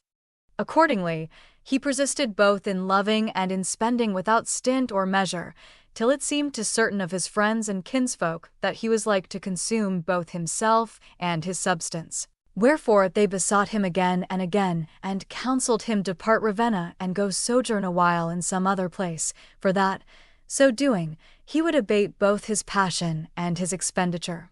Nastigio long made light of this counsel, but at last, being importuned of them and able no longer to say no, he promised to do as they would have him and let make great preparations, as he would go into France or Spain or some other far place.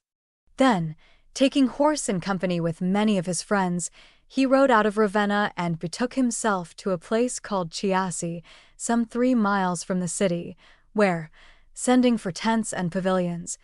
he told those who had accompanied him thither that he meant to abide, and that they might return to Ravenna. Accordingly, having encamped there, he proceeded to lead the goodliest and most magnificent life that was inviting now these, now those others, to supper and to dinner, as he was used. It chanced one day, he being come thus well nigh to the beginning of May and the weather being very fair, that, having entered into thought of his cruel mistress, he bade all his servants leave him to himself, so he might muse more at his leisure, and wandered on, step by step, lost in melancholy thought, till he came unwillingly into the pine-wood. The 5th hour of the day was well nigh past, and he had gone a good half-mile into the wood, remembering him neither of eating nor of aught else, when himseemed of a sudden he heard a terrible great wailing and loud cries uttered by a woman, whereupon, his dulcet meditation being broken, he raised his head to see what was to do, and marveled to find himself among the pines. Then, looking before him, he saw a very fair damsel come running, naked through a thicket all thronged with underwood and briars, towards the place where he was, weeping and crying sore for mercy, and all dishevelled and torn by the bushes and the brambles. At her heels ran 2 huge and fierce mastiffs, which followed hard upon her and ofttimes bit her cruelly, when as they overtook her, and after them he saw come riding upon a black courser a knight arrayed in sad-coloured armour, with a very wrathful aspect and a tuck in his hand, threatening her with death in foul and fearsome words. This sight filled Nastigio's mind at once with terror and amazement, and after stirred him to compassion of the ill-fortuned lady, wherefrom arose a desire to deliver her, and but he might, from such anguish and death. Finding himself without arms, he ran to take the branch of a tree for a club, armed wherewith he advanced to meet the dogs and the knight. When the latter saw this, he cried out to him from afar off, saying, Nastigio, meddle not, suffer the dogs and myself to do that which this wicked woman hath merited. As he spoke, the dogs, laying fast hold of the damsel by the flanks, brought her to a stand, and the knight, coming up, lighted down from his horse, whereupon Nastigio drew near unto him, and said, I know not who thou mayst be, that knowest me so well. But this much I say to see that it is a great felony for an armed knight to seek to slay a naked woman and to set the dogs on her, as she were a wild beast. Certes, I will defend her as most I may." "Nastajo," answered the knight, "I was of one same city with thyself, and thou wast yet a little child when I, who hight Messer Guido degli Anastagi, was yet more passionately enamoured of this woman than thou art presently of yonder one of the Traversari, and my ill fortune for her hard-heartedness and barbarity came to such a pass that one day I slew myself in despair with this tuck thou sayest in my hand, and was doomed to eternal punishment. Nor was it long ere she, who was beyond measure rejoiced at my death, died also, and for the sin of her cruelty and of the delight had of her in my torments, whereof she repented her not, as one who thought not to have sinned therein, but rather to have merited reward, was and is on like wise condemned to the pains of hell. Wherein no sooner was she descended than it was decreed unto her and to me, for penance thereof, that she should flee before me, and that I, who once loved her so dear, should pursue her, not as a beloved mistress, but as a mortal enemy, and that, as often as I overtook her, I should slay her with this tuck, wherewith I slew myself, and ripping open her loins, tear from her body, as thou shalt presently see, that hard and cold heart, wherein nor love nor pity might ever avail to enter, together with the other entrails, and give them to the dogs to eat. Nor is it a great while after ere, as God's justice and puissance will it, she riseth up again, as she had not been dead, and beginneth anew her woeful flight, whilst the dogs and I again pursue her. And every Friday it betteth that I come up with her here at this hour and wreak on her the slaughter that thou shalt see, and think not that we rest the other days. Nay, I overtake her in other places, wherein she thought and wrought cruelly against me. Thus, being as thou sayest, from her lover grown her foe, it behoveth me pursue her on this wise as many years as she was cruel to me months. Wherefore leave me to carry the justice of God into effect, and seek not to oppose that which thou mayst not avail to hinder." Nastajo, hearing these words, drew back, grown all adread, with not an hair on his body but stood on end, and looking upon the wretched damsel, began fearfully to await that which the knight should do. The latter, having made an end of his discourse, ran, tuck in hand, as he were a ravening dog, at the damsel, who, fallen on her knees and held fast by the two mastiffs, cried him mercy, and smiting her with all his might a middleward the breast, pierced her through and through. No sooner had she received the stroke than she fell grovelling on the ground, still weeping and crying out, whereupon the knight, clapping his hand to his hunting knife, ripped open her loins, and tearing forth her heart and all that was thereabout, cast them to the two mastiffs, who devoured them incontinent, as being sore and hungered. Nor was it long ere, as if none of these things had been, the damsel of a sudden rose to her feet and began to flee towards the sea, with the dogs after her, still rending her, and in a little while they had gone so far that Nastajo could see them no more.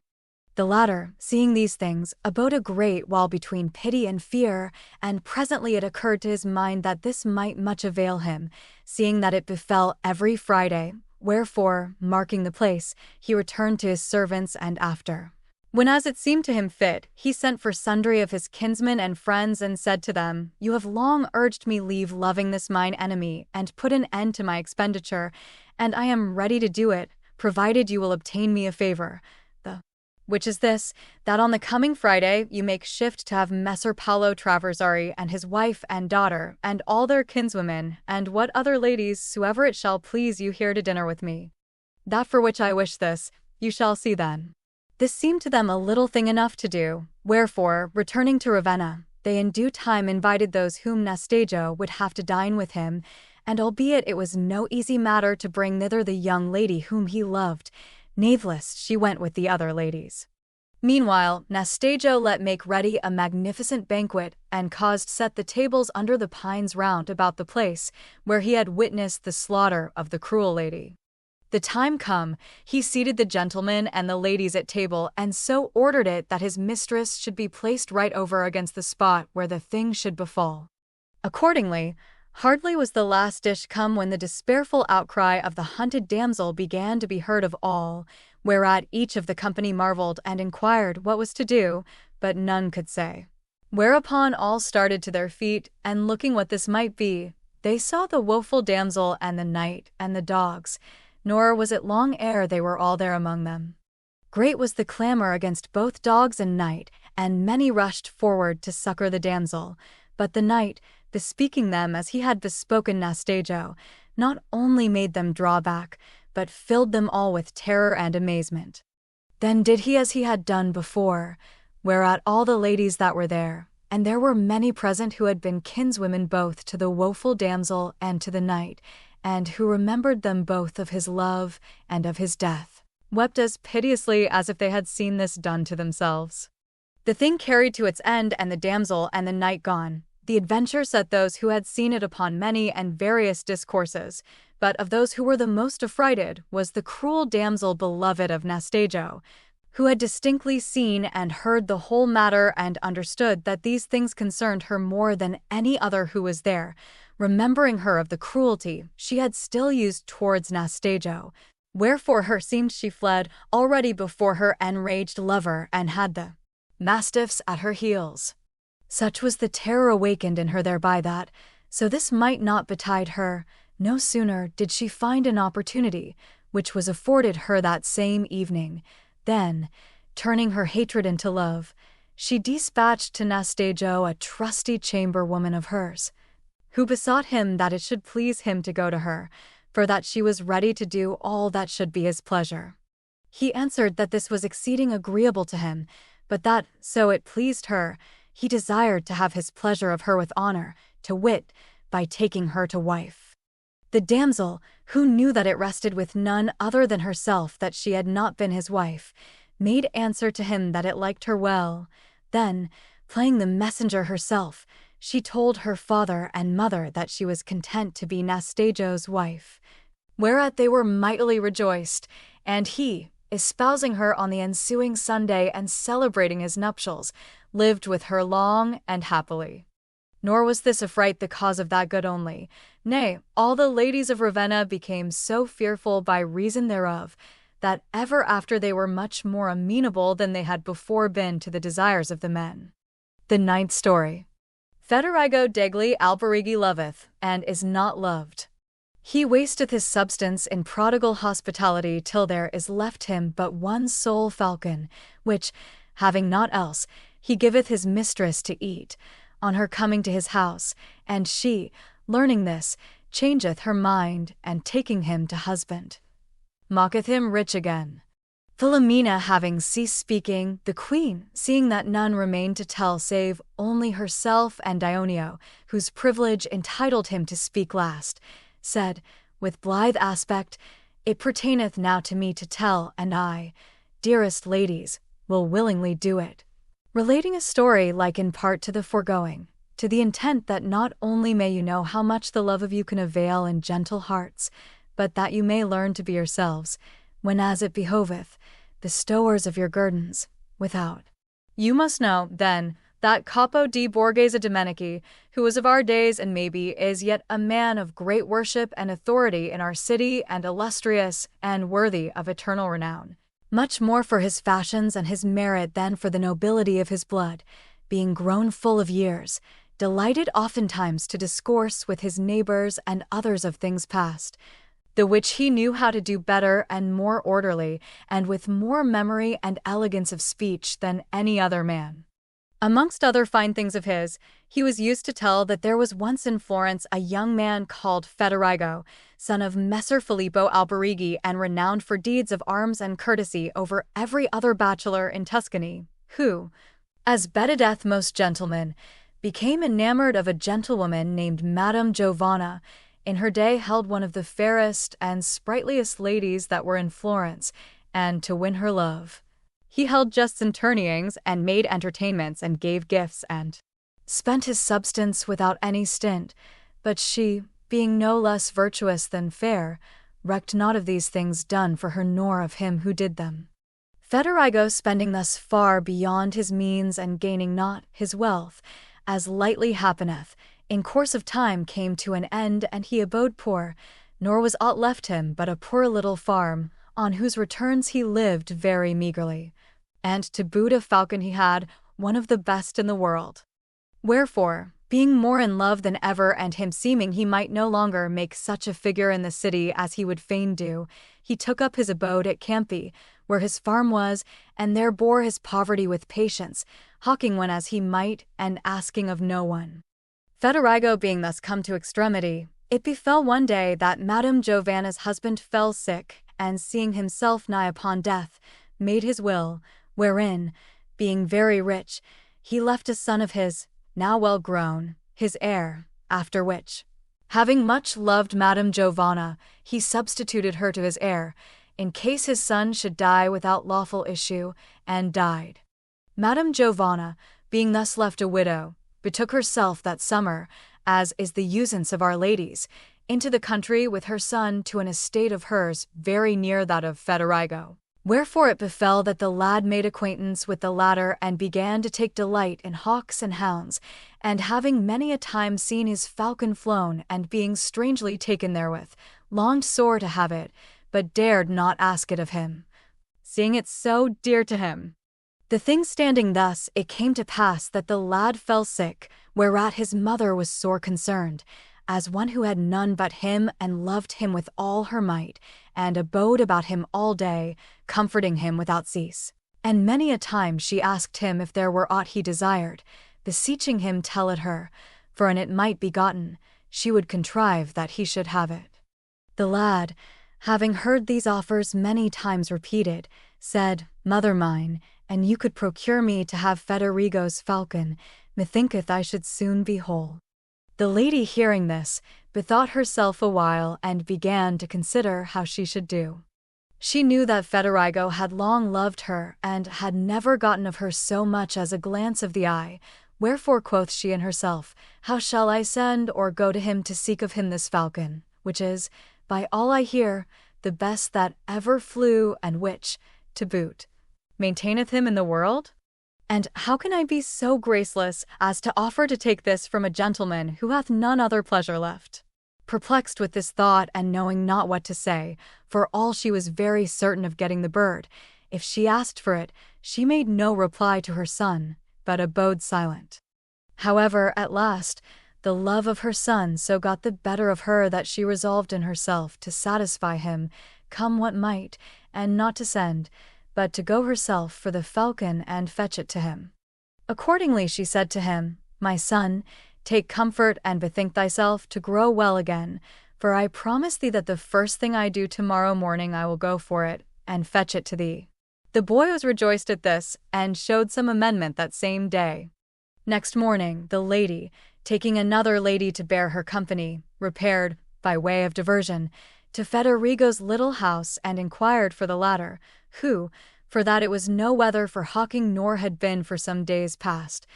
was then in a garden he had, overlooking the doing of certain little matters of his, and hearing that Madame Giovanna asked for him at the door, ran thither, rejoicing and marveling exceedingly. She, seeing him come, rose, and going with womanly graciousness to meet him, answered his respectful salutation with, Give you good day, Federigo, then went on to say, I am come to make thee amends for that which thou hast suffered through me, in loving me more than should have behooved thee, and the amends in question is this, that I purpose to dine with thee this morning familiarly, I and this lady my companion. Madam, answered Federigo humbly, I remember me not to have ever received any ill at your hands, but on the contrary so much good that, if ever I was worth aught, it came about through your worth and the love I bore you. And assuredly, albeit you have come to a poor host, this your gracious visit is far more precious to me than it would be an it were given me to spend over again as much as that which I have spent aforetime. So saying, he shamefastly received her into his house, and thence brought her into his garden, where, having none else to bear her company, he said to her, Madam, since there is none else here, this good woman, wife of yonder husbandman, will bear you company, whilst I go see the table laid." Never till that moment, extreme as was his poverty, had he been so dolorously sensible of the straits to which he had brought himself for the lack of those riches he had spent on such disorderly wise. But that morning, finding he had nothing wherewithal he might honourably entertain the lady, for love of whom he had aforetime entertained folk without number, he was made perforce aware of his default and ran hither and thither, perplexed beyond measure, like a man beside himself, inwardly cursing his ill fortune, but found neither money nor aught he might pawn.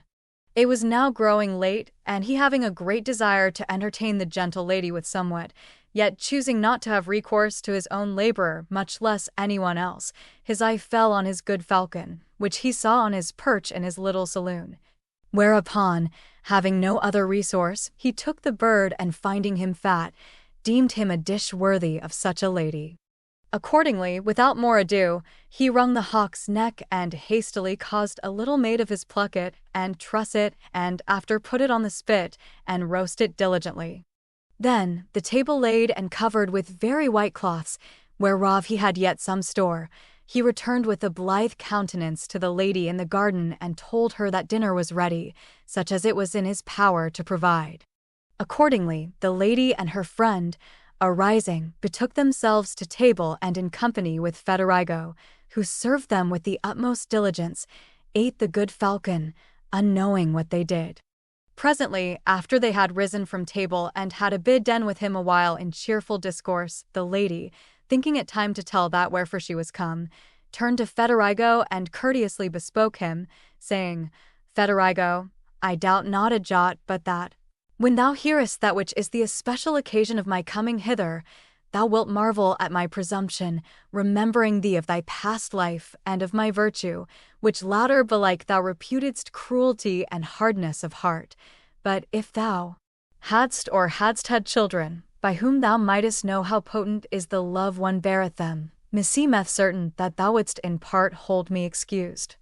But although thou hast none, I, who have one child, cannot therefore escape the common laws to which other mothers are subject, and whose enforcements it behoveth me ensue, need must I, against my will and contrary to all right and seemliness, ask of thee a boon, which I know is supremely dear to thee, and that with good reason, for that thy sorry fortune hath left thee none other delight, none other diversion, none other solace, to wit, thy falcon, whereof my boy is so sore enamoured that, and I carry it not to him, I fear me his present disorder will be so aggravated that there may presently ensue thereof somewhat whereby I shall lose him. Wherefore I conjure thee, not by the love thou bearest me, and whereto thou art nowise beholden, but by thine own nobility, which in doing courtesy hath approved itself greater than in any other, that it please thee give it to me. So by the gift I may say I have kept my son alive, and thus made him for ever thy debtor."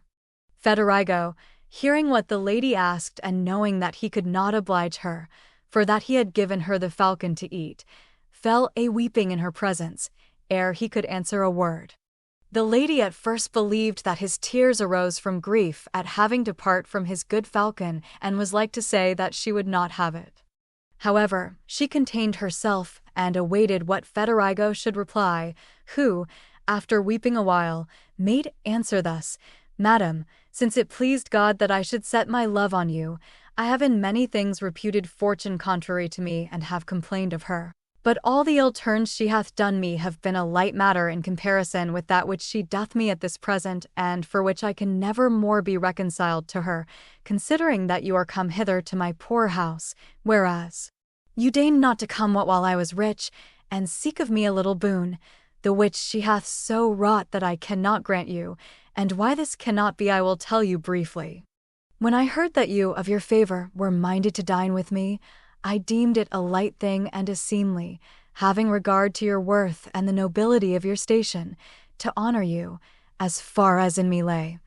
with some choicer victual than that which is commonly set before other folk. Wherefore, remembering me of the falcon which you ask of me and of his excellence, I judged him a dish worthy of you. This very morning, then, you have had him roasted upon the trencher, and indeed I had accounted him excellently well bestowed, But now, seeing that you would fain have had him on otherwise, it is so great a grief to me that I cannot oblige you therein that methinketh I shall never forgive myself therefore. So saying, in witness of this, he let cast before her the falcon's feathers and feet and beak. The lady, seeing and hearing this, first blamed him for having, to give a woman to eat, slain such a falcon, and after inwardly much commended the greatness of his soul, which poverty had not availed nor might anywise avail to abate. Then, being put out of all hope of having the falcon and fallen therefore in doubt of her son's recovery, she took her leave and returned, all disconsolate, to the latter, who, before many days had passed, whether for chagrin that he could not have the bird or for that his disorder was e'en fated to bring him to that pass, departed this life, to the inexpressible grief of his mother. After she had abidden a while full of tears and affliction, being left very rich and yet young, she was more than once urged by her brothers to marry again, and albeit she would fain not have done so, yet, finding herself importuned and calling to mind Federigo's worth and his last magnificence, to wit, the having slain such a falcon for her entertainment, she said to them, I would gladly, an it liked you, abide as I am, but since it is your pleasure that I take a second husband, certes I will never take any other, and I have not Federigo degli Alberighi. Whereupon her brothers, making mock of her, said, Silly woman that thou art, what is this thou sayest? How canst thou choose him, seeing he hath nothing in the world? Brothers mine, answered she, I know very well that it is as you say, but I would liefer have a man that lacketh of riches than riches that lack of a man. Her brethren, hearing her mind, and knowing Federigo for a man of great merit, poor though he was, gave her, with all her wealth, to him, even as she would, and he, seeing himself married to a lady of such worth and one whom he had loved so dear and exceeding rich, to boot, became a better husband of his substance and ended his days with her in joy and solace. The 10th story. Pietro di Vinciolo goeth to sup abroad, whereupon his wife letteth fetch her a youth to keep her company, and her husband returning, unlooked for, she hideth her gallant under a hen-coop. Pietro telleth her how there had been found in the house of one Arcolano, with whom he was to have supped, a young man brought in by his wife, and she blameth the latter. Presently an ass, by mischance, setteth foot on the fingers of him who is under the coop, and he roareth out, whereupon Pietro runneth thither, and espying him, discovereth his wife's unfaith, but ultimately cometh to an accord with her for his own lewd ends. The queen's story come to an end, and all having praised God for that he had rewarded Federigo according to his desert, Dionio, who never waited for commandment, began on this wise, I know not whether to say if it be a casual vice, grown up in mankind through perversity of manners and usances, or a defect inherent in our nature, that we laugh rather at things ill than at good works, especially when they concern us not. Wherefore, seeing that the pains I have otherwhiles taken and am now about to take aim at none other end than to rid you of melancholy and afford you occasion for laughter and merriment, albeit the matter of my present story may be in part not altogether seemly, nevertheless, lovesome lasses, for that it may afford diversion, I will e'en tell it you, and do you, hearkening thereunto, as you are wont to do, when as you enter into gardens, where, putting out your dainty hands, you cull the roses, and leave the thorns be. On this wise must you do with my story, leaving the naughty man of whom I shall tell you to his infamy and ill luck go with him, what while you laugh merrily at the amorous devices of his wife, having compassion, when as need is, of the mischances of others. There was, then, in Perugia, no great while agone, a rich man called Pietro di Vinciolo, who, belike more to beguile others and to abate the general suspect in which he was had of all the Perugians, than for any desire of his own, took him a wife. And fortune in this was so far conformable to his inclination that the wife he took was a thick-set, red-haired, hot-complexioned wench, who would liefer have had 2 husbands than one, whereas she happened upon one who had a mind far more disposed to other what than to her.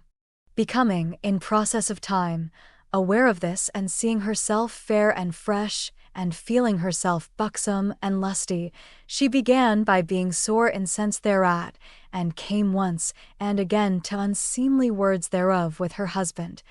with whom she was well nigh always at variance. Then, seeing that this might result rather in her own exhaustion than in the amendment of her husband's depravity, she said in herself, "Yonder caitiff forsaketh me to go of his ribaldries on pattens through the dry, and I will study to carry others on shipboard through the wet." I took him to husband, and brought him a fine great dowry, knowing him to be a man, and supposing him desireful of that whereunto men are and should be fain, and had I not believed that he would play the part of a man, I had never taken him. He knew that I was a woman. Why, then, did he take me to wife, if women were not to his mind? This is not to be suffered. Were I minded to renounce the world, I should have made myself a nun, but if, choosing to live in the world, as I do, I look for delight or pleasure from yonder fellow, I may belike grow old, expecting in vain, and when as I shall be old, I shall in vain repent and bemoan myself of having wasted my youth, which latter he himself is a very good teacher and demonstrator how I should solace, showing me by example how I should delect myself with that wherein he delighteth, more by token that this were commendable in me, whereas in him it is exceeding blameworthy, seeing that I should offend against the laws alone, whereas he offendeth against both law and nature. Accordingly, the good lady, having thus bethought herself, and belike more than once, to give effect privily to these considerations, clapped up an acquaintance with an old woman who showed like Saint Verdiana, that giveth the serpents to eat, and still went to every pardoning, beads in hand, nor ever talked of aught but the lives of the holy fathers or of the wounds of Saint Francis, and was of well nigh all reputed a saint, and when as it seemed to her time, frankly discovered to her intent.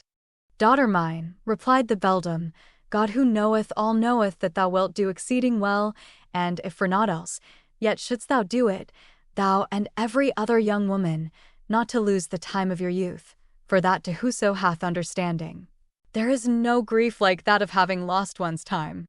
And what a devil are we women good for, once we are old, save to keep the ashes about the firepot? If none else knoweth it and can bear witness thereof, that do and can I, for, now that I am old, I recognize without avail, but not without very sore and bitter remorse of mind, the time that I let slip, and albeit I lost it not altogether. For that I would not have thee deem me a ninny, still I did not what I might have done, whereof when as I remember me, seeing myself fashioned as thou sayest me at this present, so that thou wouldst find none to give me fire to my tinder, God knoweth what chagrin I feel.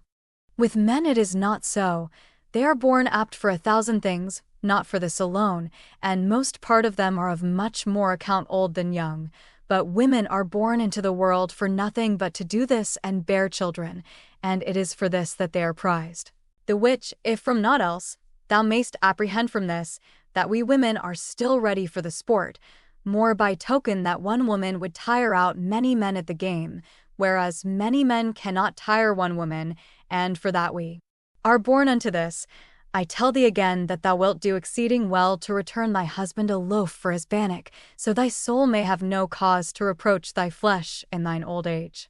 Each one hath of this world just so much as he taketh to himself thereof, and especially is this the case with women, whom it behoveth, much more than men, make use of their time, whilst they have it, for thou mayst see how, when we grow old, nor husband nor other will look at us. Nay, they send us off to the kitchen to tell tales to the cat and count the pots and pans, and what is worse, they tag rhymes on us and say, tidbits for wenches young, gags for the old wife's tongue, and many another thing to the like purpose. And that I may hold thee no longer in parley, I tell thee in fine that thou couldst not have discovered thy mind to anyone in the world who can be more useful to thee than I, for that there is no man so high and mighty but I dare tell him what behoveth, nor any so dour or churlish, but I know how to supple him aright, and bring him to what I will. Wherefore do thou but show me who pleaseth thee, and after leave me do. But one thing I commend to thee, daughter mine, and that is, that thou be mindful of me. For that I am a poor body, and would have thee henceforth a sharer in all my pardonings, and in all the paternosters I shall say, so God may make them light, and candles for thy dead.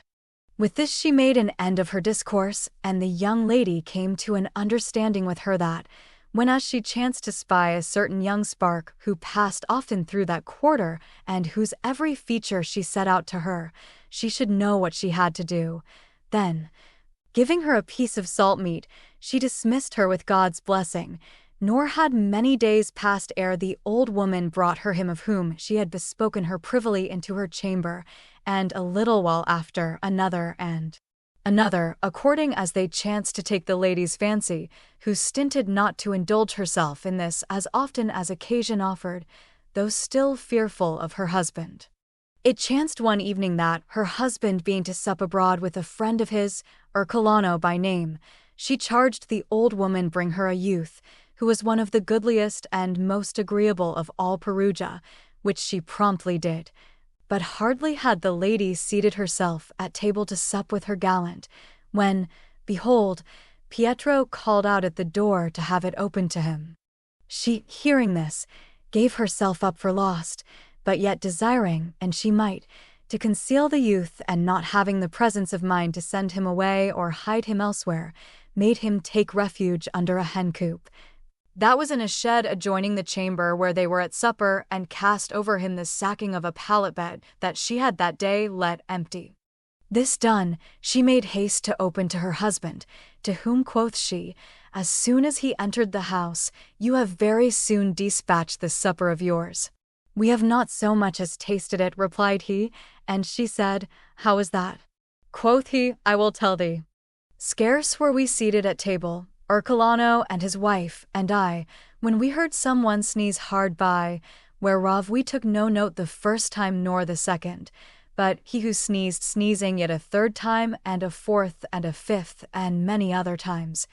It made us all marvel, whereupon Ercolano, who was somewhat vexed with his wife for that she had kept us a great while standing at the door, without opening to us, said, as if in a rage, What meaneth this?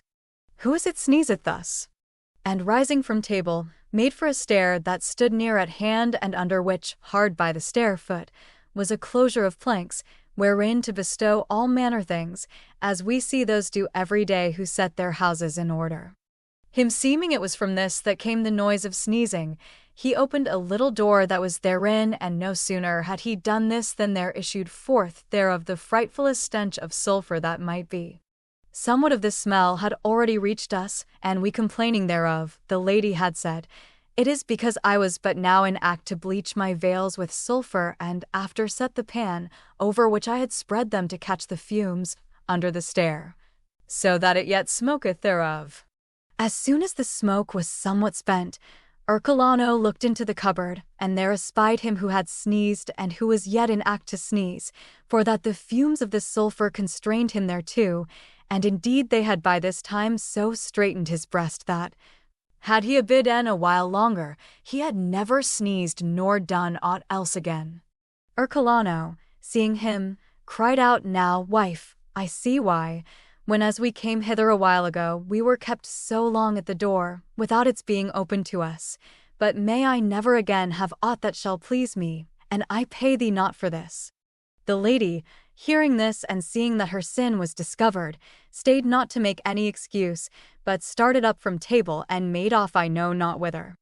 Ercolano, without remarking his wife's flight, again and again bade him who sneezed come forth, but the latter, who was now at the last gasp, offered not to stir, for all that he could say, whereupon, taking him by one foot, he haled him forth of his hiding place and ran for a knife to kill him, but I, fearing the police on mine own account, arose and suffered him not to slay him, or do him any hurt. Nay, crying out and defending him, I gave the alarm to certain of the neighbors, who ran thither, and taking the now half-dead youth, carried him forth the house, I know not whither. Wherefore, our supper being disturbed by these things, I have not only not dispatched it, nay, I have, as I said, not even tasted it.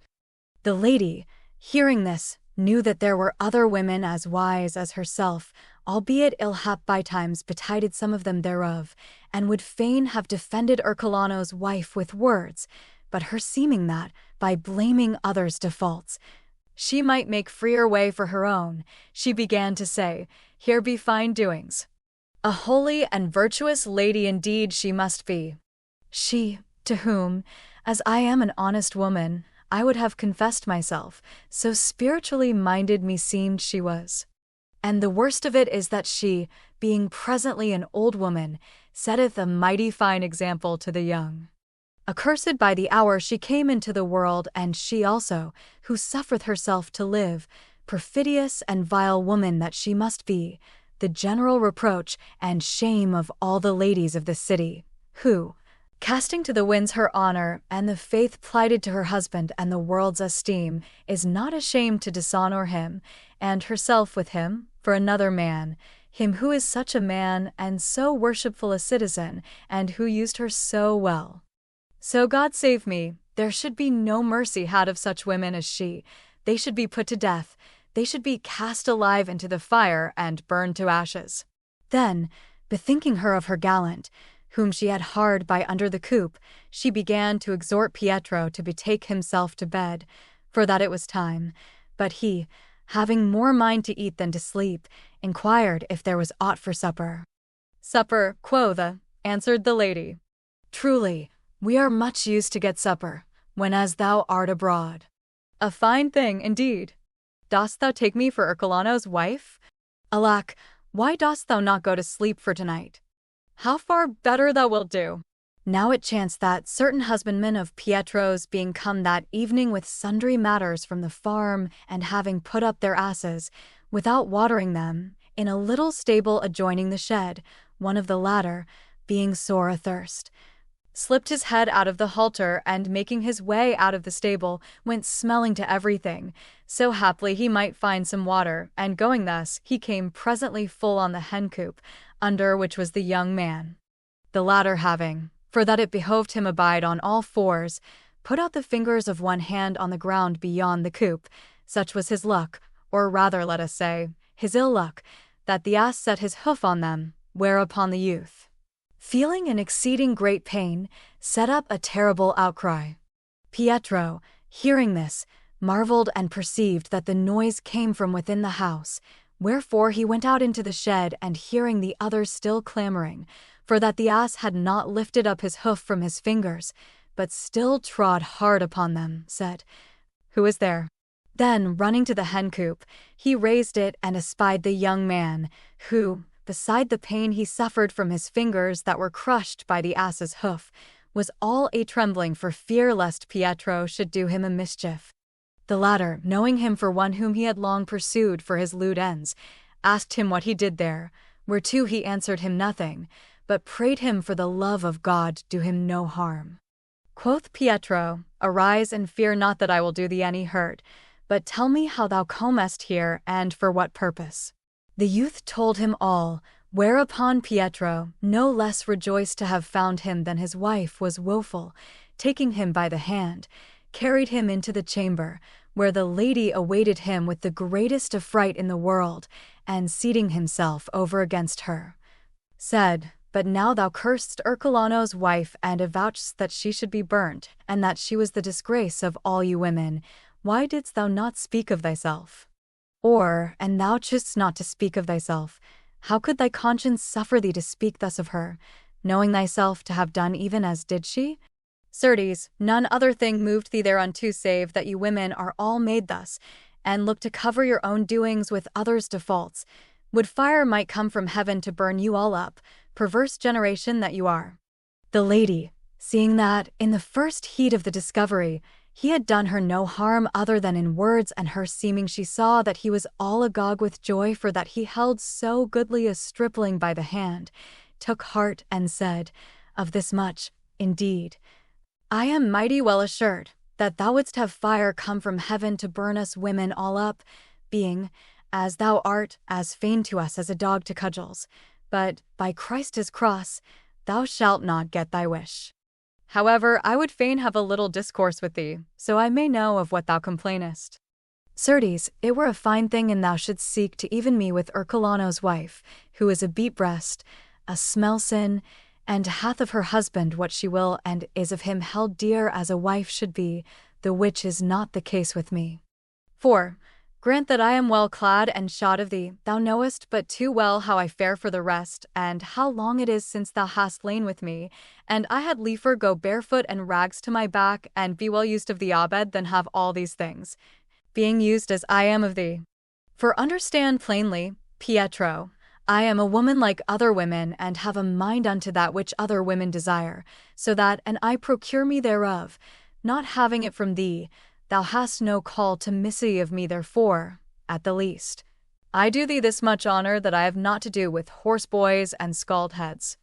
Pietro perceived that words were not like to fail her for all that night, wherefore, as one who recked little of her, wife, said he no more for the present, I will content thee aright of this matter. But thou wilt do us a great courtesy to let us have somewhat to sup withal, for that meseemeth this lad, like myself, hath not yet supped. Certes, no, answered the lady, he hath not yet supped, for we were sitting down to table, when thou camest in thine ill hour. Go, then, rejoined Pietro, contrive that we may sup, and after I will order this matter on such wise that thou shalt have no cause to complain. The lady, finding that her husband was satisfied, arose and caused straightway reset the table. Then, letting bring the supper she had prepared, she supped merrily in company with her caitiff of a husband and the young man. After supper, what Pietro devised for the satisfaction of all three hath escaped my mind, but this much I know, that on the following morning the youth was escorted back to the public place, not altogether certain which he had the more been that night, wife or husband. Wherefore, dear my ladies, this will I say to you, whoso doth it to you, do it to him, and if you cannot presently, keep it in mind till such time as you can, so he may get as good as he giveth. Dioneo, having made an end of his story, which had been less laughed at by the ladies than usual, more for shamefastness than for the little delight they took therein, the queen, seeing the end of her sovereignty come, rose to her feet, and putting off the laurel crown, set it blithely on Elisa's head, saying, With you, madam, henceforth it resteth to command.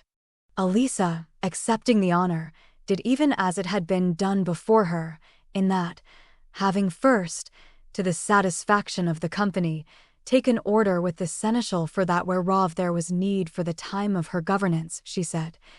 We have many a time heard how, by dint of smart sayings and ready repartees and prompt advisements, many have availed with an apt retort to take the edge off other folks' teeth or to fend off imminent perils, and, for that the matter is goodly and may be useful,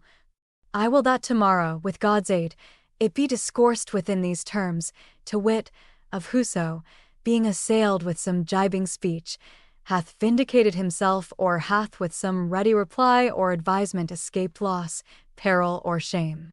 This was much commended of all, whereupon the queen, rising to her feet, dismissed them all until supper time.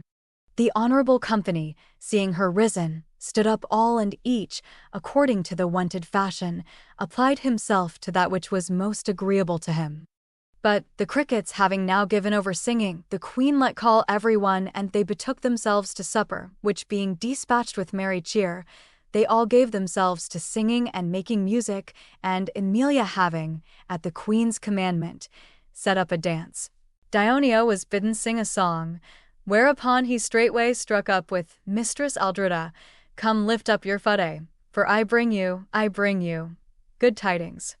Whereat all the ladies fell a-laughing, and especially the queen, who bade him leave that, and sing another. Quoth Dioneo, Madam, had I a tabret, I would sing Come truss your coats, I prithee, Mistress Burdock, or Under the olive the grasses, or will you have me say, The waves of the sea do great evil to me? But I have no tabret, so look what you will of these others. Will it please you have come forth unto us, so it may be cut down like a may in the midst of the meadows? Nay, answered the queen, give us another. Then, said Dioneo, shall I sing, Mistress Simona, imbarrel, imbarrel. It is not the month of October. Quoth the queen, laughing, Ill luck to thee, sing us a goodly one, and thou wilt, for we will none of these. Nay, madam, rejoined Dioneo, fash not yourself, but which then like you better? I know more than 1,000. Will you have this my shell, and I prick it not well, or fair and softly, husband mine, or I'll buy me a cock of 100 pounds sterling? Therewithal the queen, somewhat provoked, though all the other ladies laughed, said, Dioneo, leave jesting and sing us a goodly one, else shalt thou prove how I can be angry. Hearing this, he gave over his quips and cranks and forthright fell a-singing after this fashion. O love, the amorous light, that beameth from yon fair one's lovely eyes, hath made me thine and hers in servant guise. The splendor of her lovely eyes it wrought, that first thy flames were kindled in my breast, passing thereto through mine. Yea, and thy virtue first unto my thought. Her visage fair it was made manifest, which picturing I twine, and lay before her shrine. All virtues, that to her I sacrifice, become the new occasion of my sighs. Thus, dear my lord, thy vassal am I grown, and of thy might obediently await grace for my lowliness. Yet what I not if wholly there be known, the high desire that in my breast thou set, and my sheer faith no less, of her who doth possess my heart, so that from none beneath the skies, save her alone, peace would I take or prize. Wherefore I pray thee, sweet my lord and sire, discover it to her and cause her taste some scantling of thy heat. To me ward, for thou sayest that in the fire, loving I languish and for torment waste, by inches at her feet, and, eke in season meet, commend me to her favor on such wise, as I would plead for thee, should need arise. Dioneo, by his silence, showing that his song was ended, the queen let sing many others, having natheless much commended his. Then, some deal of the night being spent, and the queen feeling the heat of the day to be now overcome of the coolness of the night, she bade each at his pleasure betake himself to rest against the ensuing day. Here endeth the 5th day of the Decameron. If you enjoyed listening, please subscribe to the channel by hitting the subscribe button below. After doing so, click the bell icon to receive new content notifications.